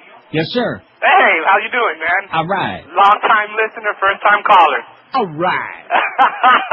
Listen, on this ordeal with the Dolphins, I know what it is. The Dolphins, they are the best. Come on, let's get a little enthusiasm going there for the They're fix. going for a new record is what the thing is. Right. It's the 0-16 record. Right. That's not been set by any football team at Can you all. imagine having a legacy of having 2 perfect seasons in the franchise record? That would be great. Unbelievable, man. I don't believe these people. Unbelievable. What is Wayne waiting for, do you think? Is he just totally lost it? Is he just given up? I have no idea, man. I have no idea. I really think they need to get rid of Wannstedt. That's the biggest issue here. I think we need to be able to come on the air and report that the Wannstedt era is over. Theo, I'm losing you. Okay, good luck to you, Pally. Have a great life. Get out of here. He's got a crappy cell phone. Good guy, though. First call ever. That's a good start. We're getting some good calls here today. We don't want to overdo it, though, because if we take too many, then we get Reverend Jones back again, some of the other misfits. How's that poll coming? The worst problem that the world faces today, man. Leave it to this astute audience to have their thumb on it, man. Religious fanaticism, 199. And again, media didn't talk about that. No, we're talking about a small group of religious fanatics in 9/11. Right, a small group of religious fanatics. All over the world, there are millions and millions of religious fanatics and have been since the beginning of recorded time, and they've been killing each other. And just like in the Middle East, well, here's another bomb in Jerusalem and another assassination in Damascus, and just never going to stop, never going to end. If you woke up tomorrow and all of religion would be gone, we could take care of important things like straightening the Dolphin problems out, right? Getting the NHL lockout worked out. Important thing. Right. Wouldn't be any starvation. There wouldn't be any ethnic cleansing. There wouldn't be all of this hate. There wouldn't be all these stupid-ass arguments about same-sex marriage. Well, who the hell gives a crap? What's it to you? And about banning the Bible? Which Bible? Whose Bible? Who the hell are the lunatics that wrote that crap, that nonsense? And if anybody out there thinks that the Democrats are going to stand up and start speaking out against that, man, you got the wrong Democratic Party, baby. One thing about Democrats, they don't need to have a group chiropractor. You want to know why? Because chiropractors work on your spine, and they don't have any. Spineless as a jellyfish. Anyway, don't get me worked up again now. All right. Calm down. 199 say religious fanaticism out of 462. George W. Bush, 163. And most of the world would agree with that. They'd say absolutely correct. Overpopulation, 48. Global warming, 20. Starvation, 16. And AIDS, 16. Out of 460 and 2. Guaranteed Mortgage Bankers are prepared to help you meet all your financing needs. If you're a first-time home buyer or refinancing and taking cash out, they're your best choice. Guaranteed Mortgage Bankers are committed to excellent customer service. It's not only their promise, it's their guarantee. Call them today at 800-734-6616. At Guaranteed Mortgage Bankers, their goal is to build a lifelong relationship with their customers. They did just that with a couple who moved down from New Jersey, hadn't started their new jobs yet, but found a house they loved. The couple hadn't lived in town for more than a week, had little money to put down, and wanted to close in 10 days. Guaranteed Mortgage Brokers was able to secure the buyer's needs in order to close on time, and they were able to give them 95% financing at an unbelievable rate of 5.95%. And listen to this, Guaranteed Mortgage Bankers sends all of its clients on a fabulous 7-night cruise to it, their way of saying thank you for choosing them and doing business with them. Guaranteed Mortgage Bankers, low loans, too big or too small, bad credit or good credit, they'll work with you to get you the loan you need. Guaranteed Mortgage Bankers, call them today at 800-734-6616. You're listening to Neil Rogers exclusively on 560. I'm a Catholic. Tired of the same boring old communion wafers at holiday mass? Open wide, Billy, and prepare to receive thy Savior. Oh, geez, Father O'Malley, wafers again? Now, Billy, this isn't just any wafer. It's not? No, through the divine miracle of transubstantiation, I've turned this ordinary wafer into the divine blessed body of Christ. Well, why does the body of Christ have to taste so yucky? Spice up your next communion with new Christ-A-Roni. Christ-A-Roni is a special blend of rice, spices, and seasonings, plus a bit of the body of Christ in every fluffy forkful. And Christ-A-Roni cooks up perfect every time, as he should. Can I have some more Christ, Father? That's Christ-A-Roni, Billy. Amen to that. Christ-A-Roni, the transubstantiation treat. Oh, my God. 12:18, all the bubble ices all the time. And Ben Roberts writes an interesting article, Americans are dumber than posts. Yeah, that's right up my alley. I've been saying that for a long time. Dumber than posts. Yeah. But you know those Brits. In the International War of Words, you might be led to believe that it was a citizen from one of the many nations displeased with America, or one of its long-standing detractors that uttered these words. You know, like maybe a French citizen on the European continent upset with our reckless unilateralism. Possibly an Iranian, Syrian, or Palestinian citizen in the Middle East distraught with our overt heavy-handedness and partiality. Or maybe a North Korean citizen in Asia reacting to our jingoistic threats. Think so? Then think again. The setting was the checkout line at my local grocery store. Behind me in the line was a middle-aged, fairly well-dressed white male. He appeared to be a decent and upstanding citizen. He was an American. Our eyes were both directed at the headline of one of those incredible news magazines that adorn the checkout stand begging for our attention. You know, the ones with headlines like Bush abducted by aliens and Teresa Heinz Kerry slimed by aliens with ketchup. Really, the latter was an actual headline in one of those papers. This particular one, complete with photos of Bush and Kerry, screamed, "November elections canceled." The man rolled his eyes and looked at me as if to say, "God give me strength." I inquired of him as to who he thought actually read such drivel. Here's his full response. You'd be surprised. We have so many ignoramuses in this country. Americans are dumber than posts. You know, I'd like the job of being a writer for a newspaper like this. I could get to use my imagination to convince them of anything. I smiled conspiratorially, paid the cashier as I grabbed my bags and headed for the door, shuddering on my way out. What's with the shuddering, you ask? Okay, I give. Here's my confession. I experienced a sinking feeling when the man said that Americans were dumber than posts because my mind immediately went to the upcoming November elections. I reasoned that if Americans were dumber than posts, as this man assured me, and were charged with making the most crucial electoral choice in decades as to which direction their country and the world is headed, then we most certainly have major problems on our hands. Hence, we must wrestle with the question as to whether or not Americans are dumber than posts. Let's take a look at George W. Bush, the man who occupies the White House and wants us to extend his lease come November. Does he think Americans are dumber than posts? Well, we often hear it said that Bush is an embarrassing dumb buffoon who is not very smart. Then what does that make us if this man was able to convince her Congress into putting him into office to oversee our affairs? Because let's face it, the 2000 presidential vote had this nation roughly even split as far as votes tallied. This same man, according to polls, had 75% of Americans believing that Iraq and its leader were responsible for our September 11th disaster, though there was no evidence to support this. This man dragged us into war by telling us that such action was needed to squelch terrorism, remove what turned out to be non-existent doomsday weapons of mass destruction that could annihilate us, and guarantee that peace would break out in the Middle East. No such thing has happened. This man saluted us and declared mission accomplished. In the aftermath of this assurance, more than 1,000 souls produced from this land have departed in the battleground of Iraq, and we can only guess at the number lost from that country.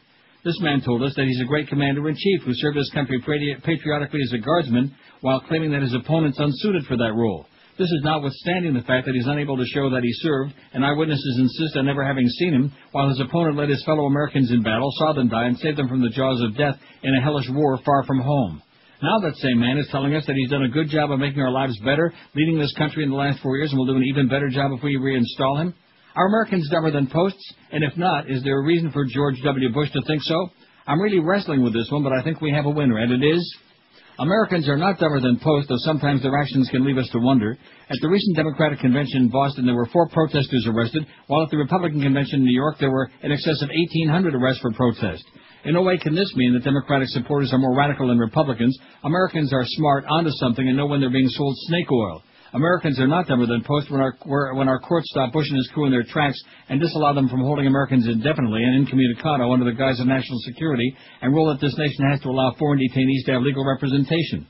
Both decisions hallmarks on which this nation's Constitution stands. Americans are not dumber than Post because the last time Bush and his crew did their song and dance of raising the terror alert and holding a press conference to warn us of diabolical terrorists on the loose and out to do us bodily harm, John Q. Public gave a collective yawn and didn't buy it. There's one more thing Americans need to do in proving they're not dumber than Post. Come November, they need to select a real president. How do you like that? Because if you do vote for George W. Bush again, and if he does steal it or get in by hook or crook again, then it will prove conclusively that Americans are dumber than Post. Dumber than a box of rocks, as the Mad Dog would say. Dumber than sawdust. See, you're letting me get all worked up again. Oh, go for it. 5670560, never on a Monday. Pound 560 on the Verizon and Singular Wireless lines. Mad Dog at 2. The Humper's back. Hank Goldberg. Back at 4 o'clock. Thank the Lord. We're kissing the radios for it. 4 till 6:30. Marlins on deck at 6:30. The Marlins at the Expos, a soon-to-be defunct franchise moving to Washington, D.C. 7:05 tonight. Eddie K follows the baseball game. Kind of a meaningless game, but nevertheless. WQAM, hello. Neil. Yes, sir. How are you doing? Great. I wanted to call you because I work for a small Spanish newspaper. And last week, they called me from the National Right to Life Committee, and they asked us for the rate card and this and that, you know. And I gave it to them. I sent it over to them to fax. And today I get like a 5-page, well, it's not 5-page, like a 5-pound package from UPS, and it's John Kerry on abortion. You know, the rantings and ravings, you know, that he's against abortion. And then I call him up, and then I tell him, I want to speak to the person who was in charge, you know. I said, no, she's in a meeting. And then I asked her, well, what does what you sent me say? Well, that John Kerry's against these 4 abortions. And then I said, you know, getting her off guard, I asked her, well, it's really good that Bush is against abortions, but once the baby's out of the fetus, once the fetus is born, they don't care anymore. You know, they could send 18 and 21-year-olds to get slaughtered in a foreign country in a war. It's called human sacrifice. Exactly. And she was like, we're with the National Right to Life Committee, and if you ever have any questions, you could call us. And so, you know what I'm saying? They're spending. My question is, who funds the national, you know what I'm saying, the GOP or something, you know, because there's something like, if you would see this, Neil, it would be like, you know, flabbergasted, you know, like, you know what I'm saying, I'm still like... I would be flabbergasted. Yes, you would. Well, just to tell you, you know, that, what they're doing, you know, okay?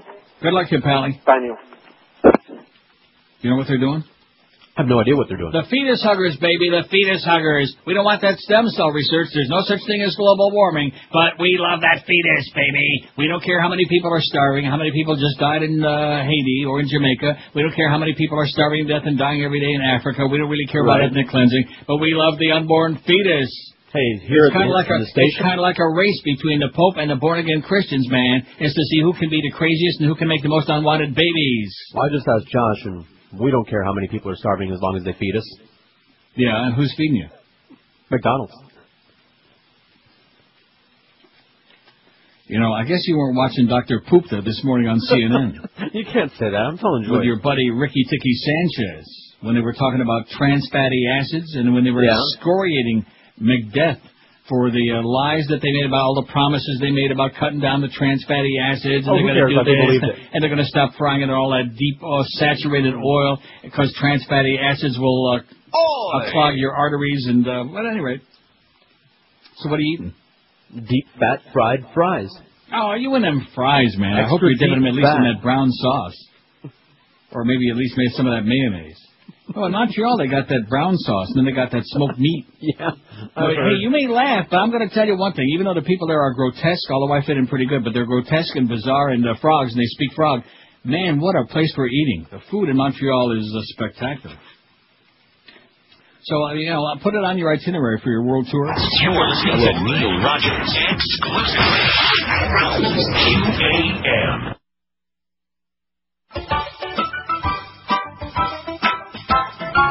Bush has the whole Arab world really mad. He's got the whole Arab world really mad. He made the whole Arab world really mad. Bush has the whole Arab world so mad. Those prisoners were treated really bad. They made them strip naked for a photograph. And all of those soldiers had a laugh. It made the whole Arab world so mad. They said Iraq would fall right in our lap, but now it's nothing but a trap. George Bush and his cronies are full of crap. He made the whole Arab world so mad. Oi! There's a bunch of grieving widows feeling sad, and a lot of little children have no dad. This war has turned out really bad. He made the whole Arab world so mad. There's a suicide bomber in Iraq with a bunch of TNT strapped to his back, and when it explodes, it's gonna... 1232, 28-1 at 560 WQM. Great article. I just sent it to Eric for the website. Politics and sleaze envelop Orlando.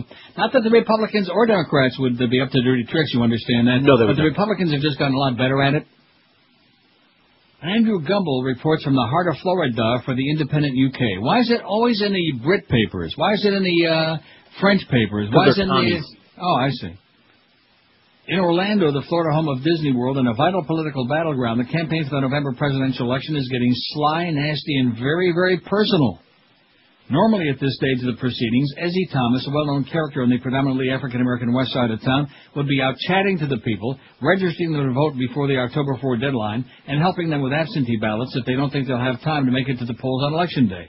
But the 73-year-old Mr. Thomas, an affable ladies' man, is staying out of public view for fear of exacerbating what already is a highly controversial and highly political criminal investigation of his election-related activities.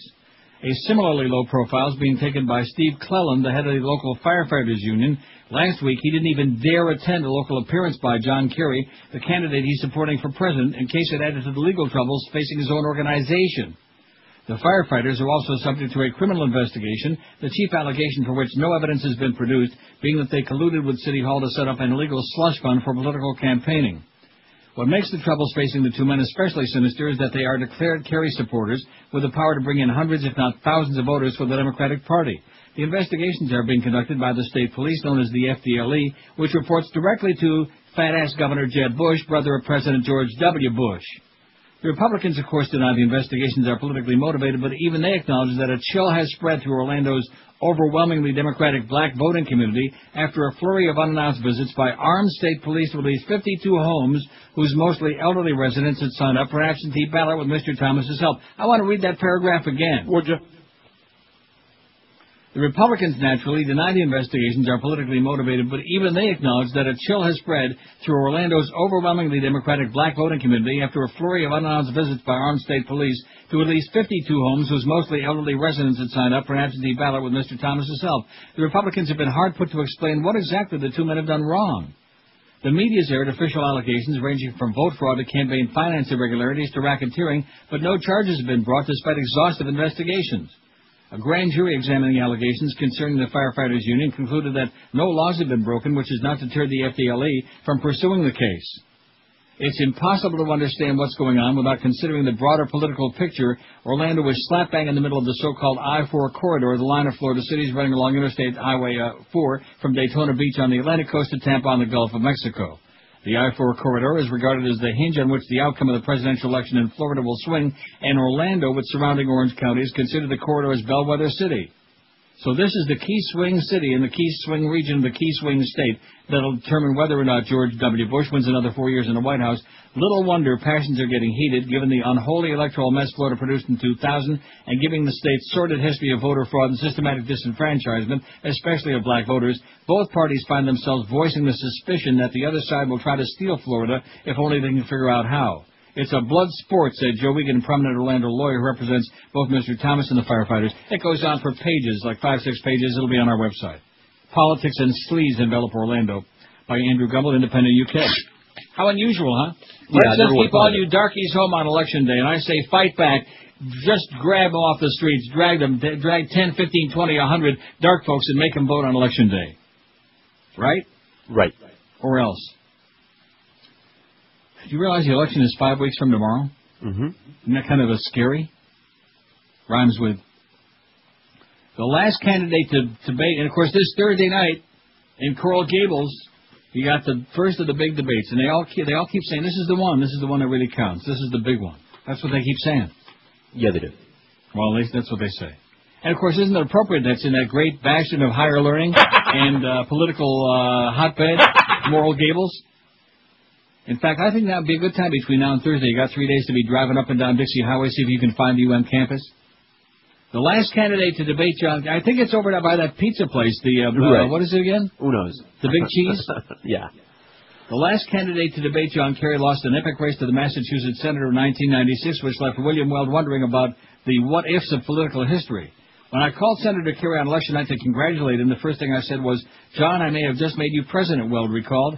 I always thought whoever won that race would run for president.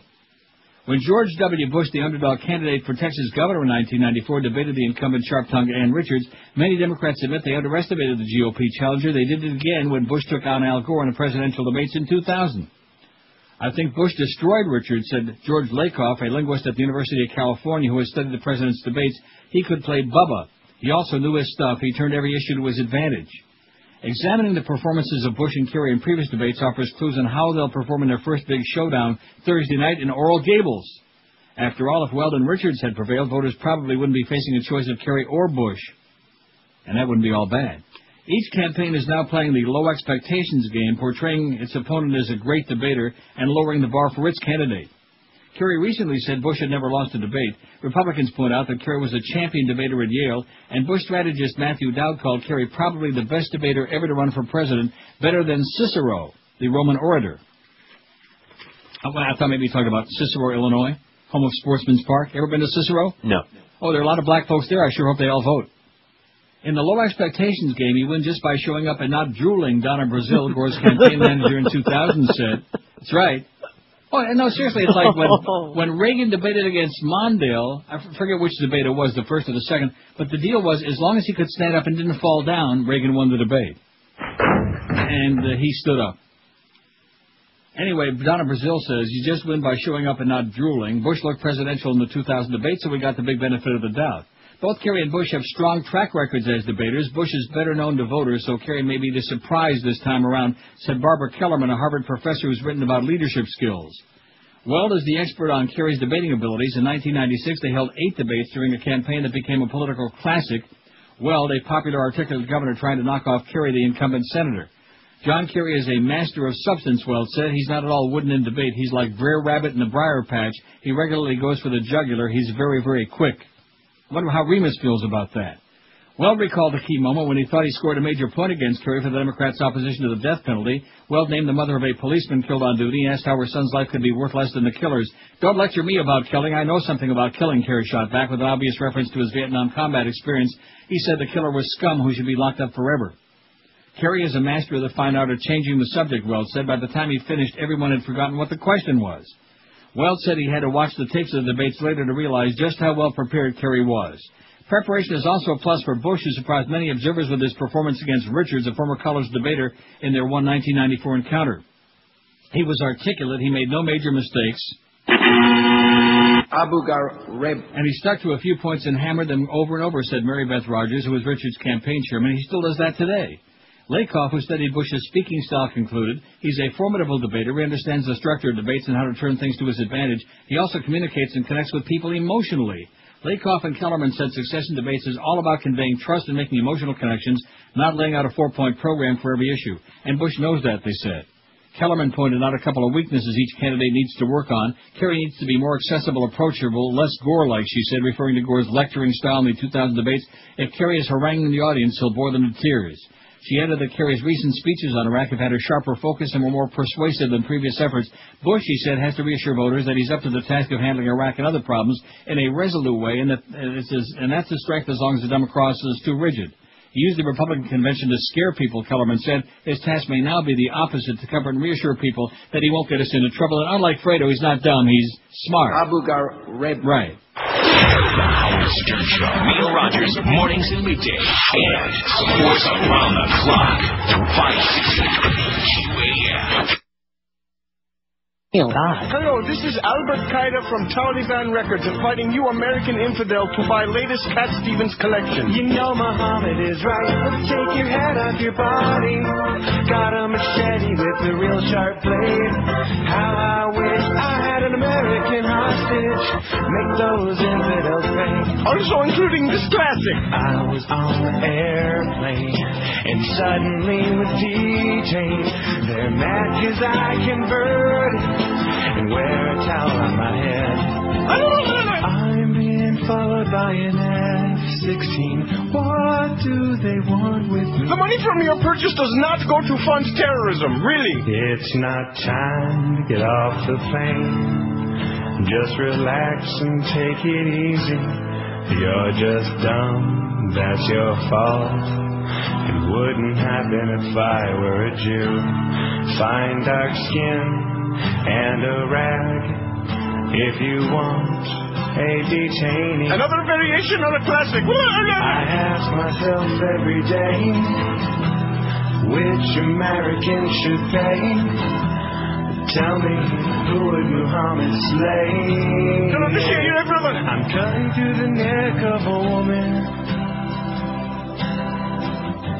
She lifted her veil and exposed herself. So buy new Cat Stevens collection today for $19.95. Or you can pay with Visa, MasterCard, or weapons of mass destruction. Did we find Osama? No. Did we find Mullah Omar? No. Al-Zarqawi? No. All these other Agoim? No. But we got Cat Stevens. Oh, right. And we Saddam, are doing it. the real culprit. Now, let me say this. A lot of people very depressed because we had all these hurricanes, just one after another side by each, and just all of this crap, nonstop. It just don't ever seem to stop. Dolphins just sucked a big one. They're an embarrassment. They're humiliating. But how about a little bit of good news on a Monday? No. See? How do you know? There you go. Something to look on the bright side. We got the humper at 4 today. No mo in the afternoon. And I'm sure that a lot of people will be pleased as punch about that. Don't forget that QM van is waiting on you, I think still. Are they still there? No, they're gone.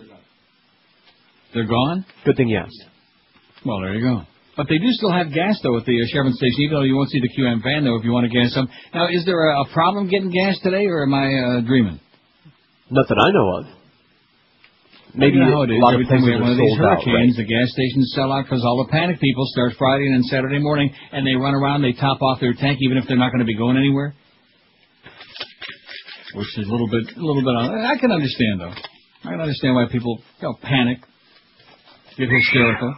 And, of course, the CNN audience is going to start panicking now that they got Ricky Ticky Sanchez on there filling in for Miss Hummer. And speaking of Miss, oh, my God, Wolf Blitzkrieg, a.k.a. Rudolph Hess, was just interviewing Representative Mark Foley of West Palm Beach, Republican of West Palm.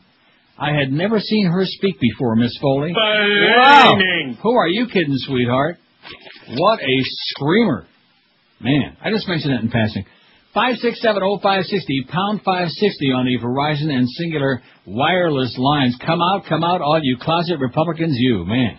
How's Charlie Chris doing? WQAM, hello.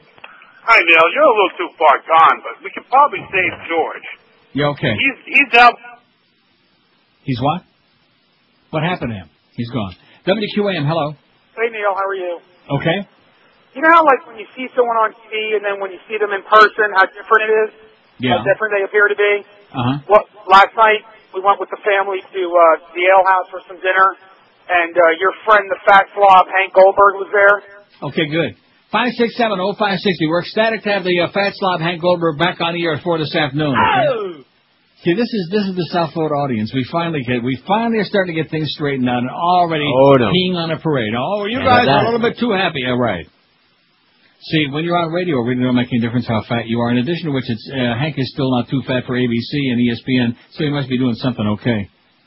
WQAM, hello. QAM. Yes, sir. Hey, how you doing? All right. Listen, there's a little radio station going on up north that they're trying to help people out and stuff. And I was listening to it, and some lady called in, said that she called your FM station there and asked for help, and they told her to call somebody else. And? What FM station here? What FM station are you talking about? You know, Power 96. Yeah. You know, lady needs help. She's got no lights, and she was just, looking for some help. And they said, no, we're not helping nobody. Looking for some help with what? What we're going to do? Bring her a flashlight? No, well, up north, they're just asking other people to help each other. Up there, if you could offer water or whatever. Right. Uh-huh. And I guess she called the wrong station. I guess she did. That'll teach her. That'll teach her to be doing that again. I guess maybe that's their slogan at Power 96. They just don't give a flying crap. How do you like that? But their ratings are gigantic. Right. With all due respect, what would they have been in a position to do? Send her a flashlight. I see. 5670560, or maybe send Kid Curry up there with a flashlight, kind of look around. Or maybe Cecil could have gone up there with a flashlight, take a look. Yeah. WQAM, hello. Hi. WQAM, hello. Could have gone up there with a flashlight. Take a look. QAM. Going once. Gone. Sold America. WQAM, hello. Wayne Sieg Heil Zinga. WQAM, hello. Why is it I think that the Dolphins are getting what they deserve? QAM, hello. Hey, Neil, how's it going? All right. Great. I have a question about one of your bits. That butterfly kisses, is that screw in or is that Joyce? I don't know, but I haven't played it in a long time. I would have played it if you wouldn't have done the High Pally, though. I would have played it coming in the next break, but you know something, now that we know who that is, won't do it. 5670560, pound 560 on the Verizon and Singular wireless line is the singularly idiotic spaz holes. You see, if we get some different spaz holes, that'd be more fun, you know? Yeah, that would be. But we got the same tired. WQAM, hello. Hello? Yes, sir.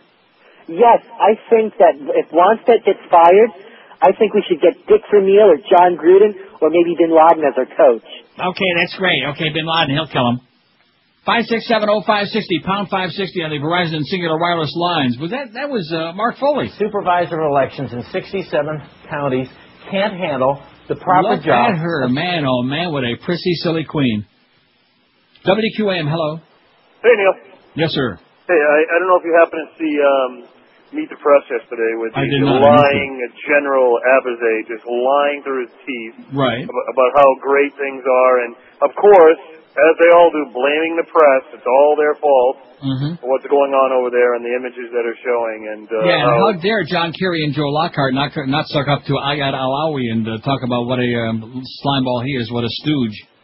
Yeah, I know you saw Bush's hand underneath his pants when he's doing the speech, controlling him. He had his hand in his pants, right. And anyway, I love the bits, Neil, especially the ponytail bit.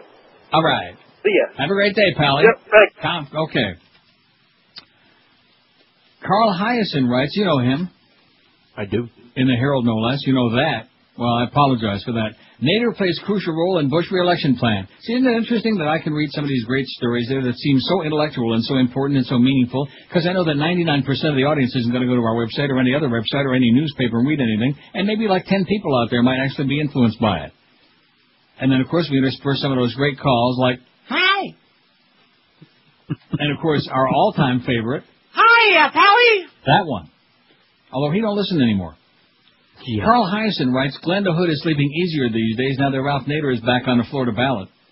Still, it was a close call for the ex-Orlando mayor and the Republican stalwart who was handpicked by Governor Jeb Bush to succeed Catherine Harris as Secretary of State Overseer of Elections. Harris, sleazily obedient, stepper-wife performance during the 2000 vote debacle has been a tough act to follow, but Hood shows promise. First came the infamous purge of felons from Florida's voting rolls. The list of vanquished conveniently failed to include thousands of Hispanics who tend to vote Republicans. The scheme was hurriedly scrapped after African-American groups and others pointed out the rather glaring bias. The Nader maneuver turned out sweeter for Hood, although for a few days it appeared that she was in danger of letting the team down. Nader rescued Bush 4 years ago, and he's back again, completing his bizarre descent from iconic consumer crusader to petulant, ego-addled spoiler. He won't win more than 3% nationally, but that's all the buffer that the GOP may need. Leon County Circuit Judge Kevin Davey had ordered Nader removed from the ballot, saying that the Reform Party, which nominated him, failed to meet the statutory requirements for a legitimate third party. Initially, Hood told election supervisors to prepare outgoing absentee ballots without Nader's name. Later, she reversed herself and announced she would challenge the judge's ruling. One can only imagine the frosty phone call that impelled Hood to change her position. Yes, Mr. Rove. Right away, Mr. Rove. Sorry for the mix-up, Mr. Rove. Putting Nader on a ballot in every swing state has been a crucial part of the president's re-election strategy. No place looms more important than Florida, and the pressure on Hood, who was a Bush-Cheney elector in 2000, must have been enormous. Bush wouldn't be in the White House today were it not for Nader, once a hero of the left. For Republicans, it's a delicious irony. 4 years ago, Nader received 97,488 votes in Florida. Exit polling showed that about two-thirds of those voters who were open to other candidates would have picked Al Gore if Nader hadn't been running. As everyone knows, Gore lost the state in the White House by a paltry and hotly disputed 537 votes. It's no wonder, then, that Republican leadership has been pumping money into Nader's wheezing candidacy, bankrolling his ballot efforts around the country. While the new poll shows that Nader won't be as large a factor in this year's race, the president's team isn't taking any chances. Here in Florida, lawyers with longtime GOP connections have been leading the battle to keep Rambling Ralph on the printed ballot. Democrats have deployed their own high-priced attorneys to get him off. Under state law, a minority party candidate qualifies by collecting 90,000 signatures or by receiving the nomination of a national party. What's left of the Reform Party in Florida could fit on the back of a Mini Cooper. A party bank account recently showed a war chest of $18.18.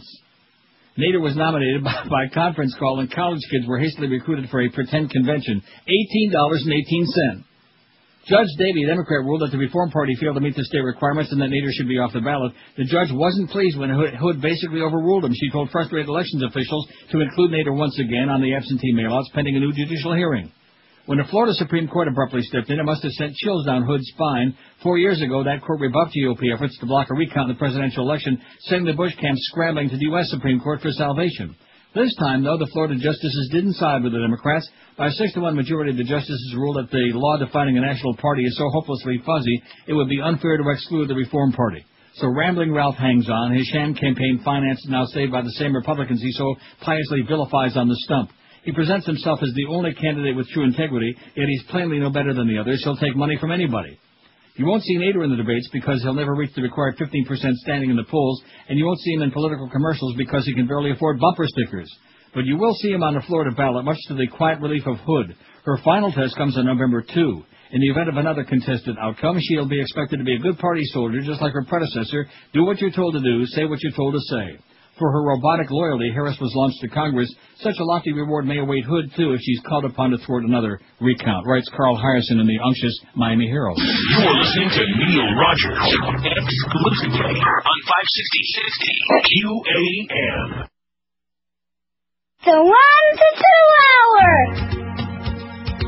All right. Abu Dhabi. Oh, I'd like to know who won the election. Said I'd like to know who won the election. Count the vote, baby. Count the vote over. Count the vote, baby. Count the vote over. Count the vote. Ever since this presidential race began, I've often wondered who was going to win. Some Palm Beach people went to do their voting chore. So count up all the ballots and find out who's gotten more. Those old folks seem to have one thing in common. Looks like lots of them just gave their votes to Patrick Buchanan. Oh my God. So I'd like to know who won the election. Yes, I'd like to know who won the election. Count the vote, baby. Count the vote over. Count the vote, baby. Count the vote over. Count the vote. The final tabulation started coming in. Then I saw a news flash on Channel 10. Some angry people all together in a bunch. They said they were confused and didn't know which hole to punch. Rectum. Those old folks seem to have one thing in common. Looks like lots of them just gave their votes to Patrick Buchanan. So I'd like to know who won the election. Said I'd like to know who won the election. Oh, I'd like to know who won the election. Yes, I'd like to know who won the election. Count the vote, baby, count the vote over, count the vote, baby, count the vote over, count the vote, how many for Bush, count the vote, how many for Gore, count the vote, how many for Bush, count the vote, are there any more? Are you watching this thing on CNN? Yes, I am. Riyadh Ali, who works as a producer for CNN in Gaza in Israel, was abducted. Ben Wiedemann was with him in the Jeep. And they said a car pulled in front of them. He said he pulled a gun out of his pants, is what he said. And he said, which one of you is Riyadh Ali? And he said, I am. And bada bing, come with us. Maybe we won't see him no more, huh?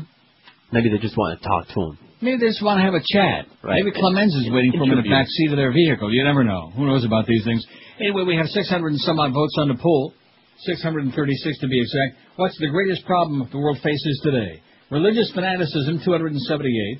George W. Bush, 226, a renowned religious nut job himself. So he says. Overpopulation, 67. See, they don't get it. They just don't understand that making too many babies is not where it's at, you know? They don't get it. Oh, see, now you go again with that crap about quality of life. That's just code. Yeah, that's right. Oh, my God. All those terms are, I mean, who cares about quality of life, right? So if they make too many babies, let the poor schleppers starve, and we'll just look the other way. And don't call Power 96, they won't help you. I'm sorry. Overpopulation, 67. We like Kid Curry, okay? I can't say much for the rest of Power 96 because I don't know most of them, but we like Kid Curry, and that's it. And they make a lot of money over there, and they leave them alone. They're a music station. What are they supposed to do? Yeah, well, what do you want them to do? Set a bunch of CDs up there? Or what do you want them to do? And people always do that with radio stations. They call them with their problems. You're telling me? Yeah. You're telling me? Remember we got into that lost dog thing because we raised money for Bandit Pet Rescue a couple of years in a row? By the way, you'll notice we're not doing any Best of Neil so far this year. We haven't even discussed it. Right, I noticed. Ask me if we're going to do it. No. Ask me if we're going to do it. No. Ask me if we're going to do it. Are we going to do it? Don't ask. Okay. 640 votes. Religious fanaticism leads the pack, 279. George W. Bush, 228. I already just got through reading that, didn't I? Well, yeah, but... Overpopulation, 67. AIDS, 26. Global warming, 24. Starvation, 16. I guess I hadn't finished the whole thing. But it doesn't make any difference because there's only a couple that are really getting any votes anyway. Overpopulation. Stop making so many unwanted babies. It's like a contest to see who can win a baby-making contest. You crazy people, you. Jesus. And on the one hand, you got the Pope. I don't want to go into it. It just makes me furious. The fact that anybody is, listening to some old geezer in a dress giving them advice on reproduction and sexual matters who's supposed to be celibate. And again, you notice I said supposed to be? Right, I got it. Yeah. How's that Swish Guard doing, by the way? I bet you Mark Foley knows some of them Swish Guards. Well, what a screamer, Mark. Who the hell do you think you've been kidding all this time? Good golly, Miss Molly. Hurricane problems lift gas prices. Only we forgot to say it today, although the show we still got less than an hour to go, but we got some time. Thank you, Mr. President, for those low gas prices. One of the most memorable calls in the history of talk radio. Some young, arrogant, some punk out there in radio land. Oh, and thank you, Mr. President, for those low gas... When they started the Iraq attack, little did he know. We knew. Little does he know. And still little does he know about anything, about life, other than he's got a phone and a mouth. Gas prices jumped more than 5 cents a gallon in the past 2 weeks, largely because of problems related to Hurricane Ivan, industry analysts said yesterday. A lot of analyzing going on in the oil business. As a matter of fact, let's turn on CNBC right now, because I don't want to see these reporters getting blown all over in a hurricane again. I'm so tired of that dog and pony show that they put on there. How come I'm not getting my CNBC all of a sudden? What the hell just happened to it? Oh, there it is. Well, there's so many stories out there, but the one common thread seems to be that Treasuries still continue to buck what should be a... Oh, no, crude oil up a dime, $49.28. $49.28. Really? Getting precipitously close to that $50 a barrel mark. Oh, no. Anyway, most of this is hurricane-related, said Trilby Lundberg, who publishes the semi-monthly survey, the Lundberg survey of about 6,000 gas stations across the U.S. Combined national average for all trades of gas hit $1.94 on Friday. up about a nickel from September 10. Lumber says there was damage in the Gulf of Mexico to petroleum facilities, but there were also shutdowns in fear of damage. There are also delays in shipments of oil and refined products.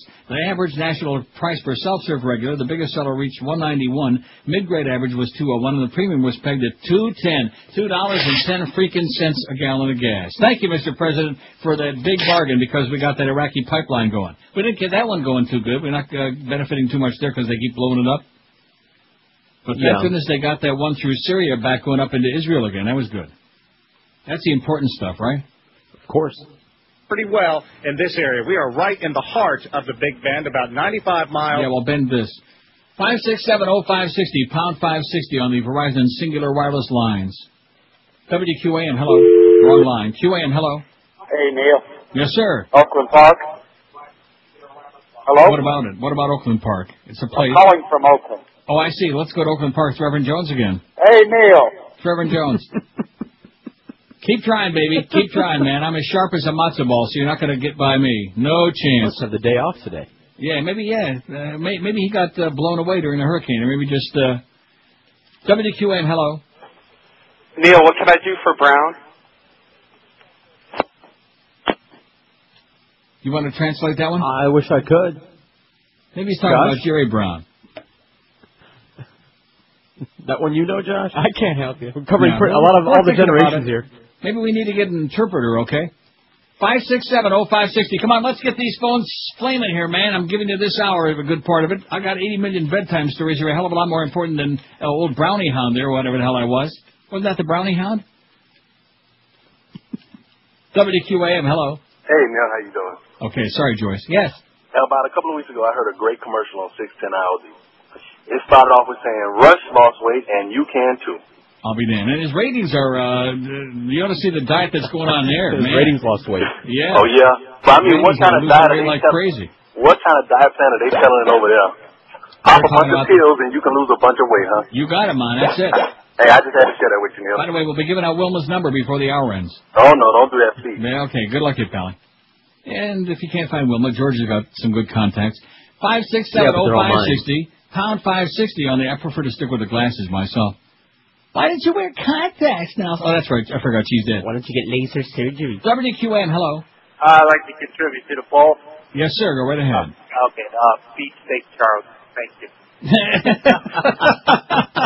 You know, something that could be the greatest problem that the world faces today is that we don't have no more beefsteak Charlies. And let me ask you, what about that pulled pork? Oh, I'm sorry. I noticed we had that those two spots on there again back to back last time. I guess we better try to ignore that. Yeah. WQAM, hello. Mr. Neil. See, it's okay if we can make money saying it, then it's okay. But if we can't make any money saying it, then it's forbidden. Yes, sir. ¿Qué pasó? How you doing? I got so sick of these people on TV like, look, my microphone cord. Yeah. Look, it's all dangling in the wind. Yeah. Look at these. I mean, what is going on in this country? I think the next time they all should get hit by lightning. We got like the most important election going on, and these people are like freaking out about a little full I thought the best here. was on CNN. I thought they were actually going to do something when they had the meteorologist Chad Meyer and that idiot Anderson Cooper from that insipid show, and the two of them were like hanging on to each other, seeing who's going to get blown away the first, like clinging to each other. They had a circle jerk in his I thought they were going to do something there. Yeah.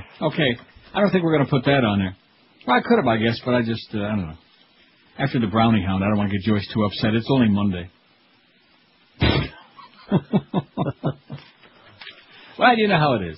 Yeah. 5670560, pound 560. Like I said, if we can make money on it, if it's in a commercial, we'll put any crap on here you want. But if it's something that I want to say, or George wants to say, God forbid, or anybody else wants, or even little Josh there wants to say, no chance, man.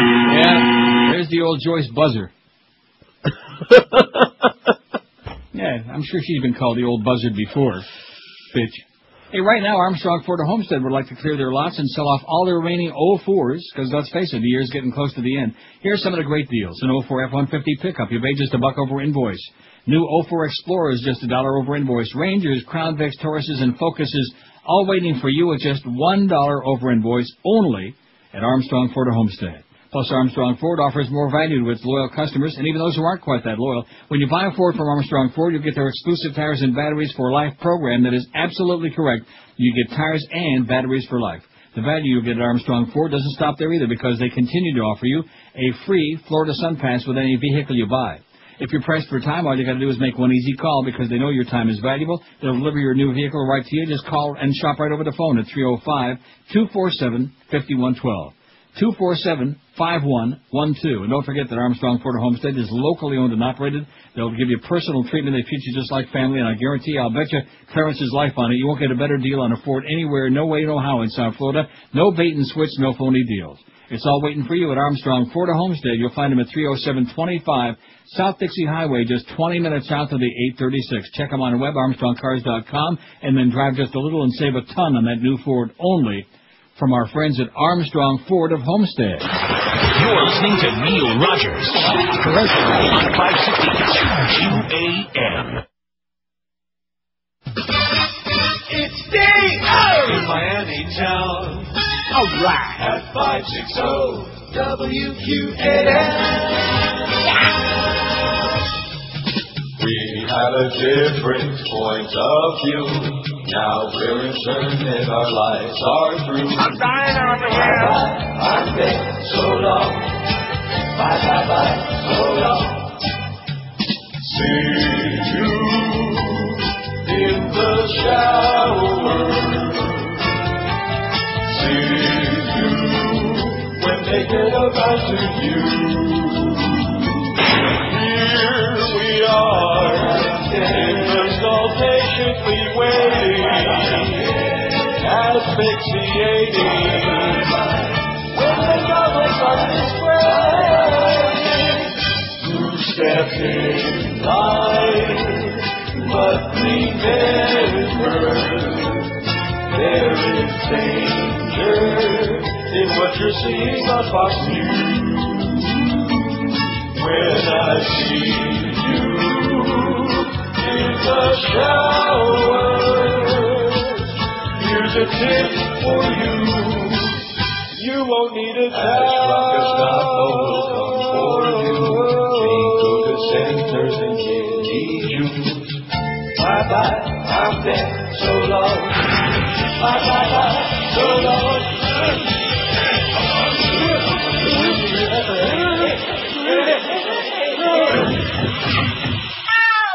119 at 560 WQAM. Here's a fax from EL who says, maybe the brown guy was referring to the UPS commercial. What can Brown do for you? Also, let's see those reporters stand outside during a Category 5. Then I'll be impressed, writes EL. Yeah, and then I think, EL, you'll probably find out what Brown is all about also. Right? Depending on what color your shorts are, yeah. Right. Anyway, I don't know. See, I don't know the spot, and you don't either, obviously. No. Josh doesn't. So that's 0 for 3, and probably the overwhelming majority. In fact, how many people do you think have any idea what that commercial's all about? About 30, man. Including at least EL, who at least has seen it. I haven't seen the spot, brown or other colored, and so I have no idea what he's talking about. So if you're going to drop something in like that, it probably is a good idea if it has some significance to just a few people, like maybe 1% of the population. Then we'll respect it, and we'll laugh and amuse and whatever. Right? Right. Although Line 9, I can't touch believe one. this is ringing. QAM, hello. Hey, Neil God. Yes, sir. Good to talk to you. Yes, it is. You know, I've never even been to Europe, but you've obviously lived there. Can you explain to me why they have sort of figured it out regarding our presidential election, yet the people here haven't? I mean, the whole rest of the world has, not just Europe. Latin America's figured it out. Most of Asia's figured it out. Everybody's figured it out except the Americans because they're not brainwashed by their media. Well, I mean, the Chinese are, but nevertheless, forgetting about them and the North Koreans. But setting them aside, the rest of the world actually has access to some real news and pays attention to what's going on and is worried about a little bit more than just what's going on with the Jerry Springer show. And our media is like communist China media. I mean, it's ridiculous. Paula Zahn, if she didn't have legs, she wouldn't have a job. Exactly. Well, the fact that CBS caved in and canceled that piece on the phony yellow cake and that whole thing about Niger and Joseph Wilson, the fact they canceled that report last night, which was so much more important than what Bush did or didn't do in the Guard, which everybody knew already anyhow, and they caved in and canceled it. So, they've got the media under their thumb. It all started when CBS canceled the Reagan series. Remember they were going to do that? Right, sure do, yeah. It was ridiculous. And you notice it's always CBS. It's CBS with the Janet Jackson Booby. It's CBS with the Reagan miniseries. It's CBS again with the Dan Rather flap. It just never stops. I'm sure Ashcroft will pull the plug on you once Bush gets reelected, right? Good luck to us, Pally. See you at the border. What's this? It says, spent the last day in Miami last Friday, or spent the day in Miami last Friday. Here's a suggestion. Like this. Mm-hmm. Oh, he's got some good choices on here. What's the worst place in the world? He's got only 4 choices, but Iraq, Afghanistan, Bosnia, or Miami-Dade. Yeah. I think that's a pretty good idea. I think I might just take him up on that. I got Sean's pools from last week. Don't worry, Sean, baby. Still got him here. We'll get to those. Also, it says, P.S. As a Bills fan, I have nothing to cheer about. For living here for 20 years, I'm thoroughly enjoying the Dolphins' rapid descent into sub-mediocrity. Oh, by the way, there's no name on this, but whoever you are, sub-mediocrity is an insult at all these sub-mediocre teams in the world. I mean, whatever is 50 miles beneath sub-mediocrity, that's what they are. They are an embarrassment. And you notice, very seldom during an NFL or any major league telecast of any sport, you hear the announcers, I mean, yeah, you'll hear criticism and you'll hear them, ripping somebody in the ass if they deserve it. But rarely do you hear them ripping like the entire offense like they had were last night, the Dolphins. Were you watching on TV, Josh, or were you there? I was there. Oh, you were there. Well, I mean, they were ripping them an ass and talking about the Dolphin offense being mediocre. And then I don't know who they were. They were both terrible. But the one chimes in and says, well, mediocre is an understatement. They're a lot worse than just mediocre. I mean, they've just been slicing them an ass. I mean, what can you say? They suck. Anyway, it says, man, they deserve it. If the fish stinks from the head, the fans can thank Wayne. Dispatcher knows his stuff, baby. The pain. Can we play that? I know we can't play the other one, which I would love to play. But right, huh? We can try. The pain of Wayne is not in here. The pain of Wayne. Oh, you've got to be kidding me. What is that under? What, though? Huh? Maybe it's under WH. One moment, please. Okay, there it is. One moment. The pain from Wayne makes games go down the drain. When Wayne explains his games, my brain complains. Who's made sport ill-gotten gains? It's Wayne! It's Wayne! Whose acclaim has gone down in flames? It's Wayne! It's Wayne! The shame of Wayne was laid upon my brain. I think he's lost it. The strain from Wayne makes stains inside my haze. There's that Brown again. It's anyway. Around. Yeah, I mean, Huh? It is spreading all over the place. I guarantee after that game last night, there's plenty of it. In fact, all over the Dolphin locker room. What a disgrace. What an embarrassment. What a humiliation. Bringing this franchise to a new level hasn't been seen since the early days of the organization. Anyway, it says the fans can take away. And how's Blockbuster Park doing, Wayne? That's about the only thing he even ever accomplished with all his sports franchises was the fact that the Marlins won a World Series the first time under his tutelage, and then, of course, because he went out and spent the money to build a winner, and right away he takes that and slaps everybody in the face and gives them ultimatums. Well, I'm not in it for the fans. I'm just a business guy. And the same thing with the Panthers, who lucked into that one outstanding season and made it to the Stanley Cup Finals, and he parlayed that and all the threats he made into a new arena there in Broward County. Then he turns around and slaps the public in the face again by selling the team, by unloading it to this unsuspected goofball who hasn't got a clue. Anyway. Nice going, Wayne. It says next year he'll make Fiedler the coach, Spielman the quarterback, and Wannstedt the trainer. Hey, Mike Keenan's not busy. Wayne should call him and then maybe hire Dan Marino again, too. I said that before. Yeah, Danny boy, we need you, baby. It says, I don't do drugs, but I can't imagine anything that could possibly have given me more pleasure than watching these Dolphin games and listening to the subsequent talk shows.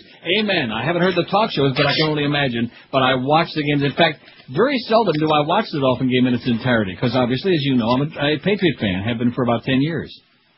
But, in this case, this season so far, I missed the first quarter last night, but obviously I didn't miss too much except the rain like crazy.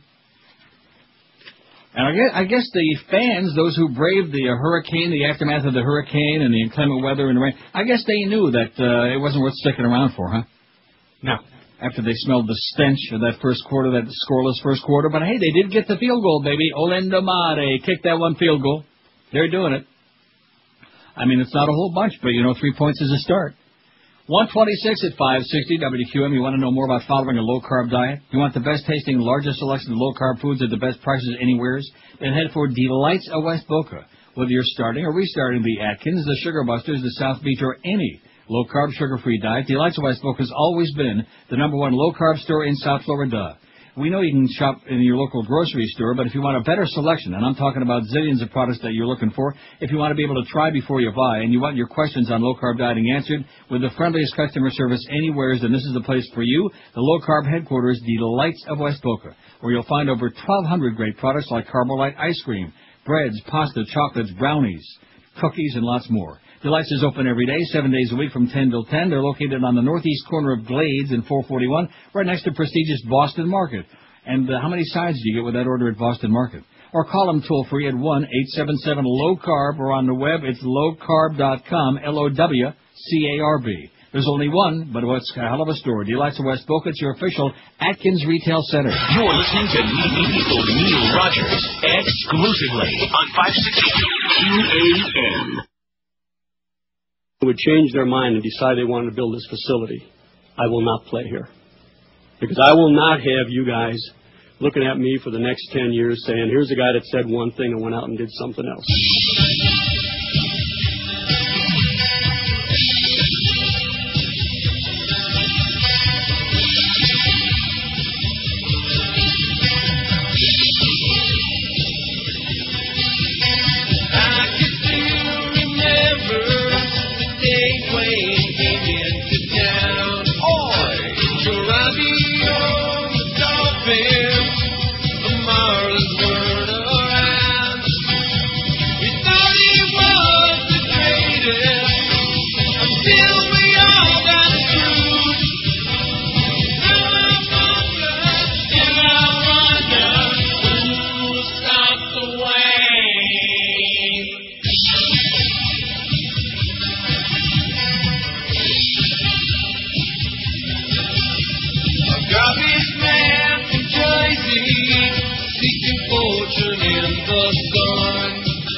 If that piece of equipment would ever show up here, I just turned a mic on and that thing started like that, which means it's probably right at the very ass end of its existence.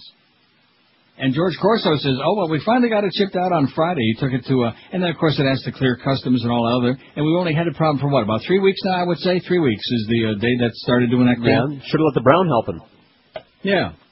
In fact, there might be some brown when you open a pot maybe one of these days very soon if that piece of equipment don't get here, and that's all you're going to hear is like that. It never quite did that before. Let's see if it'll do it again. 1 minute.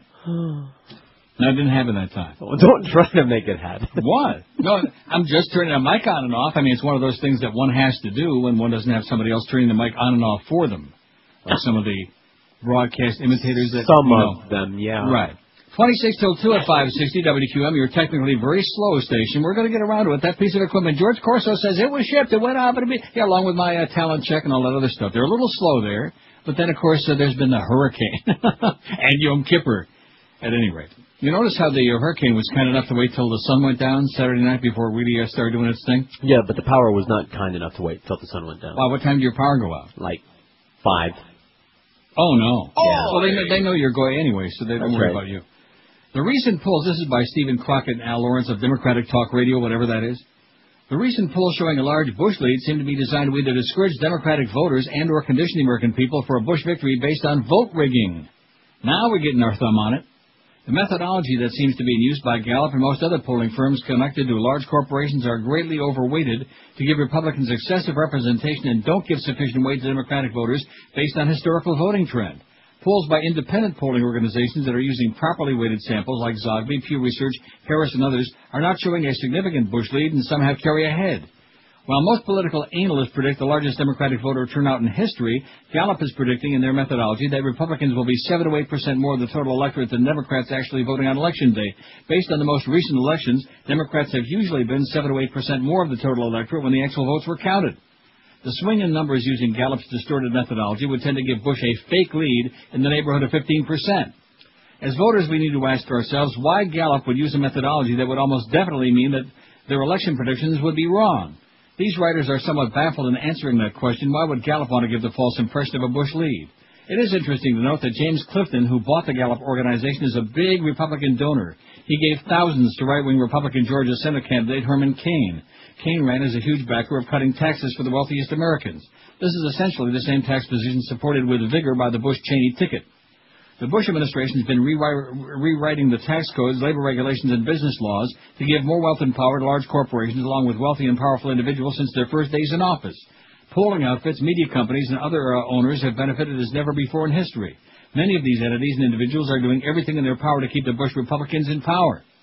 The massive increase in electronic voting machines will make it nearly impossible to detect voter fraud by computer hacking or hidden computer code.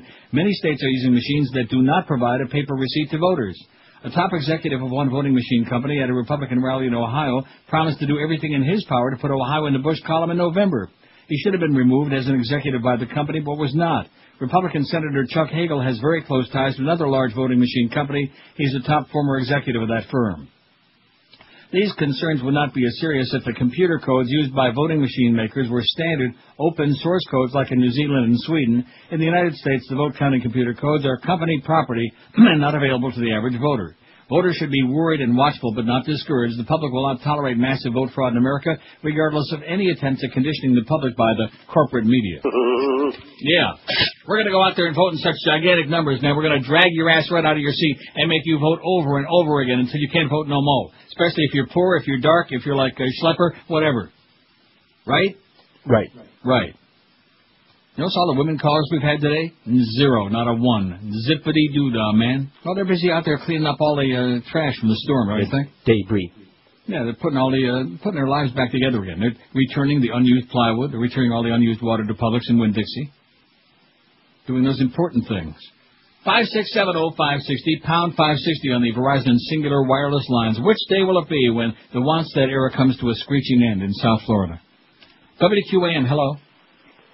Hey, how you doing, Neil? Pretty good, Pally. I got a question, man.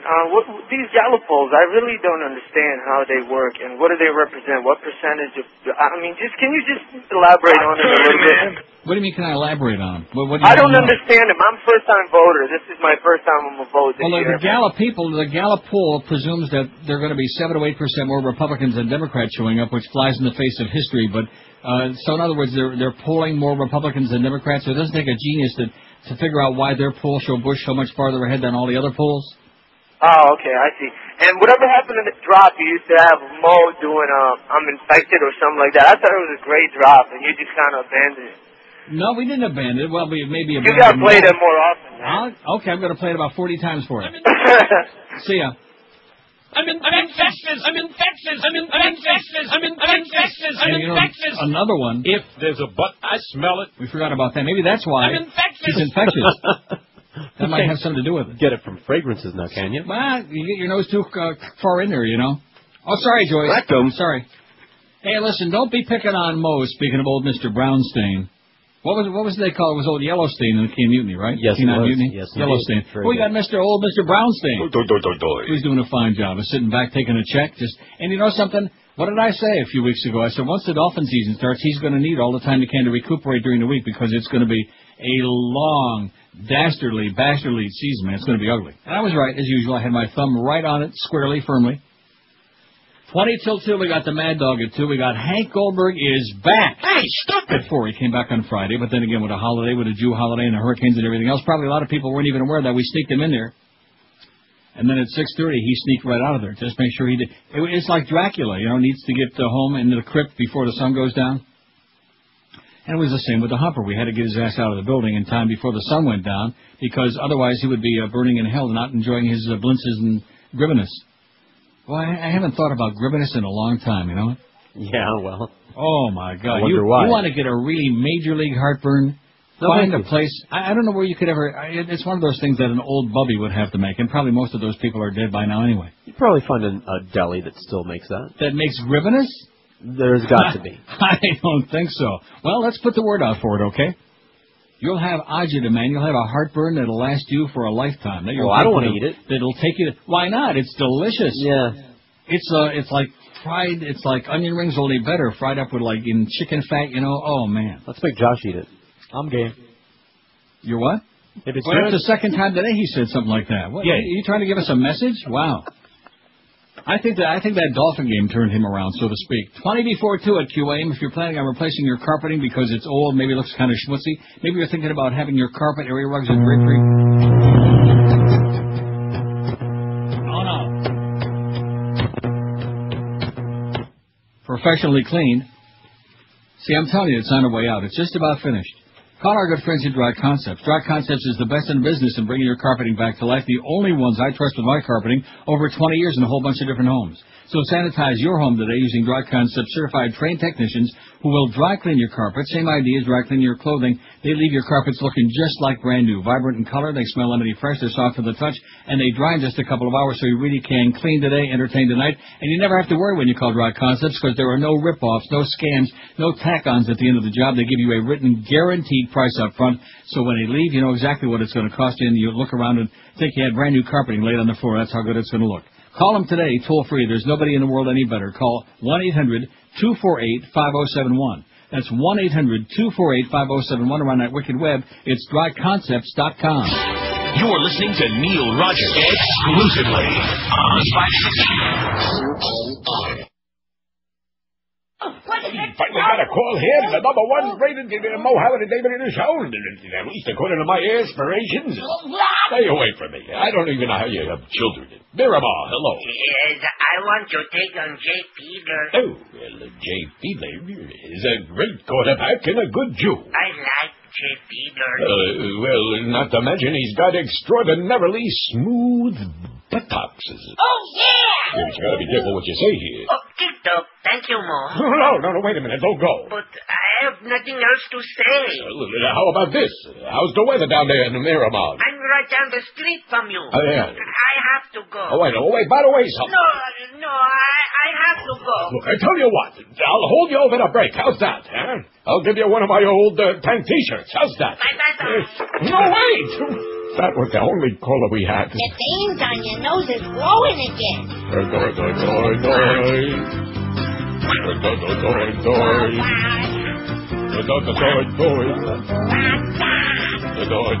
Wow! You got big twinkle veins on your nose and on your face, and around those oozing pimples you call If you go look in the mirror, you'll see a road not of Ypsilanti. You got your hippies on, way too tight. My nose glows when something stings. Almost every day I think. And my veins, they start to tickle. My adenoid, yeah, I look like I'm falling apart. Just because I'm a crazy old fly. Yes, and those veins filled with twinkle veins. Something like that you want to see. I'm trying to discovery. I know that I'm bleeding twinkle veins.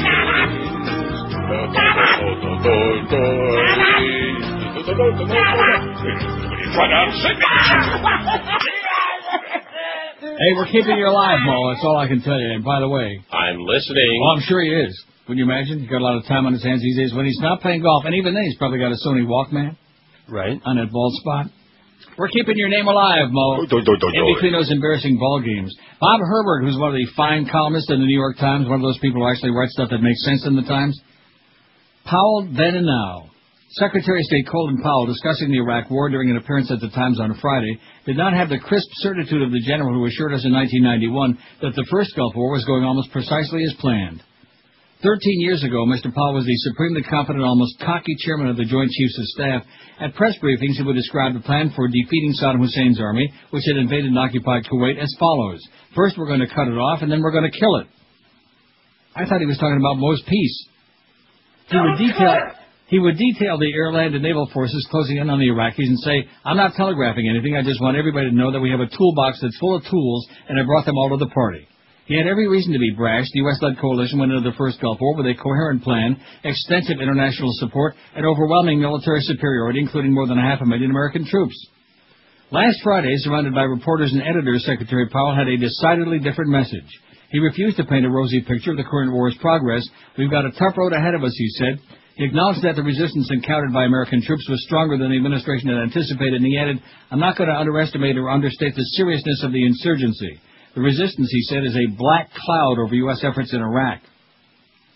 Mr. Powell's candor was refreshing, but what we're not getting from the Bush administration is any sense of where we go from here with this war that never made sense, has cost more than 1,000 American lives, has further destabilized the Middle East, and has energized the forces of terror that are the real threat to the U.S. Bush administration officials are busy lowering expectations about the election scheduled for January. Defense Secretary Donald Rumsfeld now tells us it's fine if elections reach just 3/4 or 4/5 of the country. Secretary Powell, in an interview on CNN yesterday, said there will be polling stations that are shot at. There will be insurgents who will be out there who will try to keep people from voting. No earthly amount of spin can make a credible case that Iraq is on the road to freedom and democracy. Meanwhile, in yet another echo of Vietnam, American commanders in Iraq are begging for more troops. It was ever thus. Commanders thrust into these unwinnable wars against foreign insurgencies always believe that just a few thousand more troops will turn the tide. Americans were told again and again that there was light at the end of the tunnel in Vietnam. The troops sent into that nightmare would dryly remark that the light was coming from an onrushing train. Rather than destroying an enemy army, which was the goal of the first Gulf War, the U.S. military is now spinning its wheels in the Iraqi sand. No one is sure who or where the enemy is, or even what the U.S. mission is. And in that horrendous, senseless environment that American troops are getting shot to death or blown up or horribly maimed every single day. At home, Americans seem to have forgotten what an ill-advised war can do to the U.S. More than 3 decades after it was published, David Halberstam's The Best and the Brightest should still be required reading.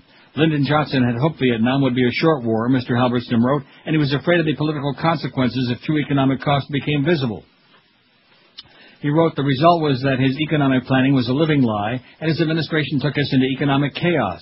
The Great Society programs were passed but never funded on any large scale. The war itself ran into severe budgetary problems. The decision in 1968 to put a ceiling on the American troops was as much economic as political, and the most important, the failure to finance the war honestly would inspire a virulent inflationary spiral which helped defeat Johnson himself.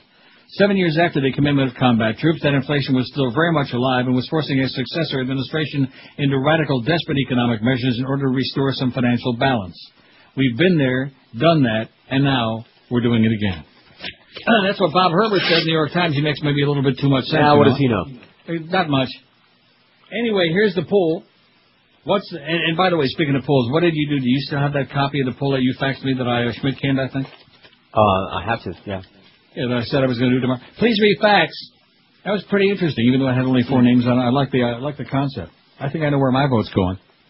What's the greatest problem the world faces today? 796 votes. Religious fanaticism, 352. George W. Bush, 274. Overpopulation, 89. AIDS, 34. Global warming, 25. Starvation, 22. You're listening to Neil Rogers, exclusive.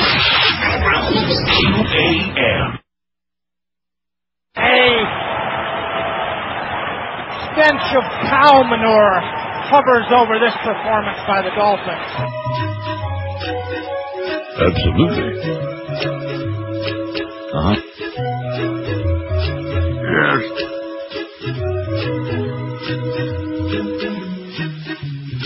They raised the terror level high, and I'm afraid I'm going to die. I'm worried. not happy. They say Al-Qaeda has a chance, and I think I just peed my pants. I'm worried, not happy. I'm worried, not happy now. I'm worried, not happy. I'm worried, not happy. I lock the doors and close the drapes. I bought 100 rolls of duct tape. I'm worried, not happy.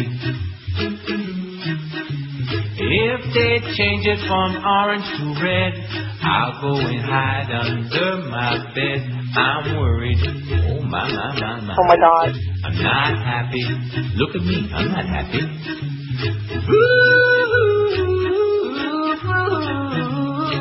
I'm worried. Hey Wayne, thanks for that Blockbuster Park. You noticed the mic actually went on that time.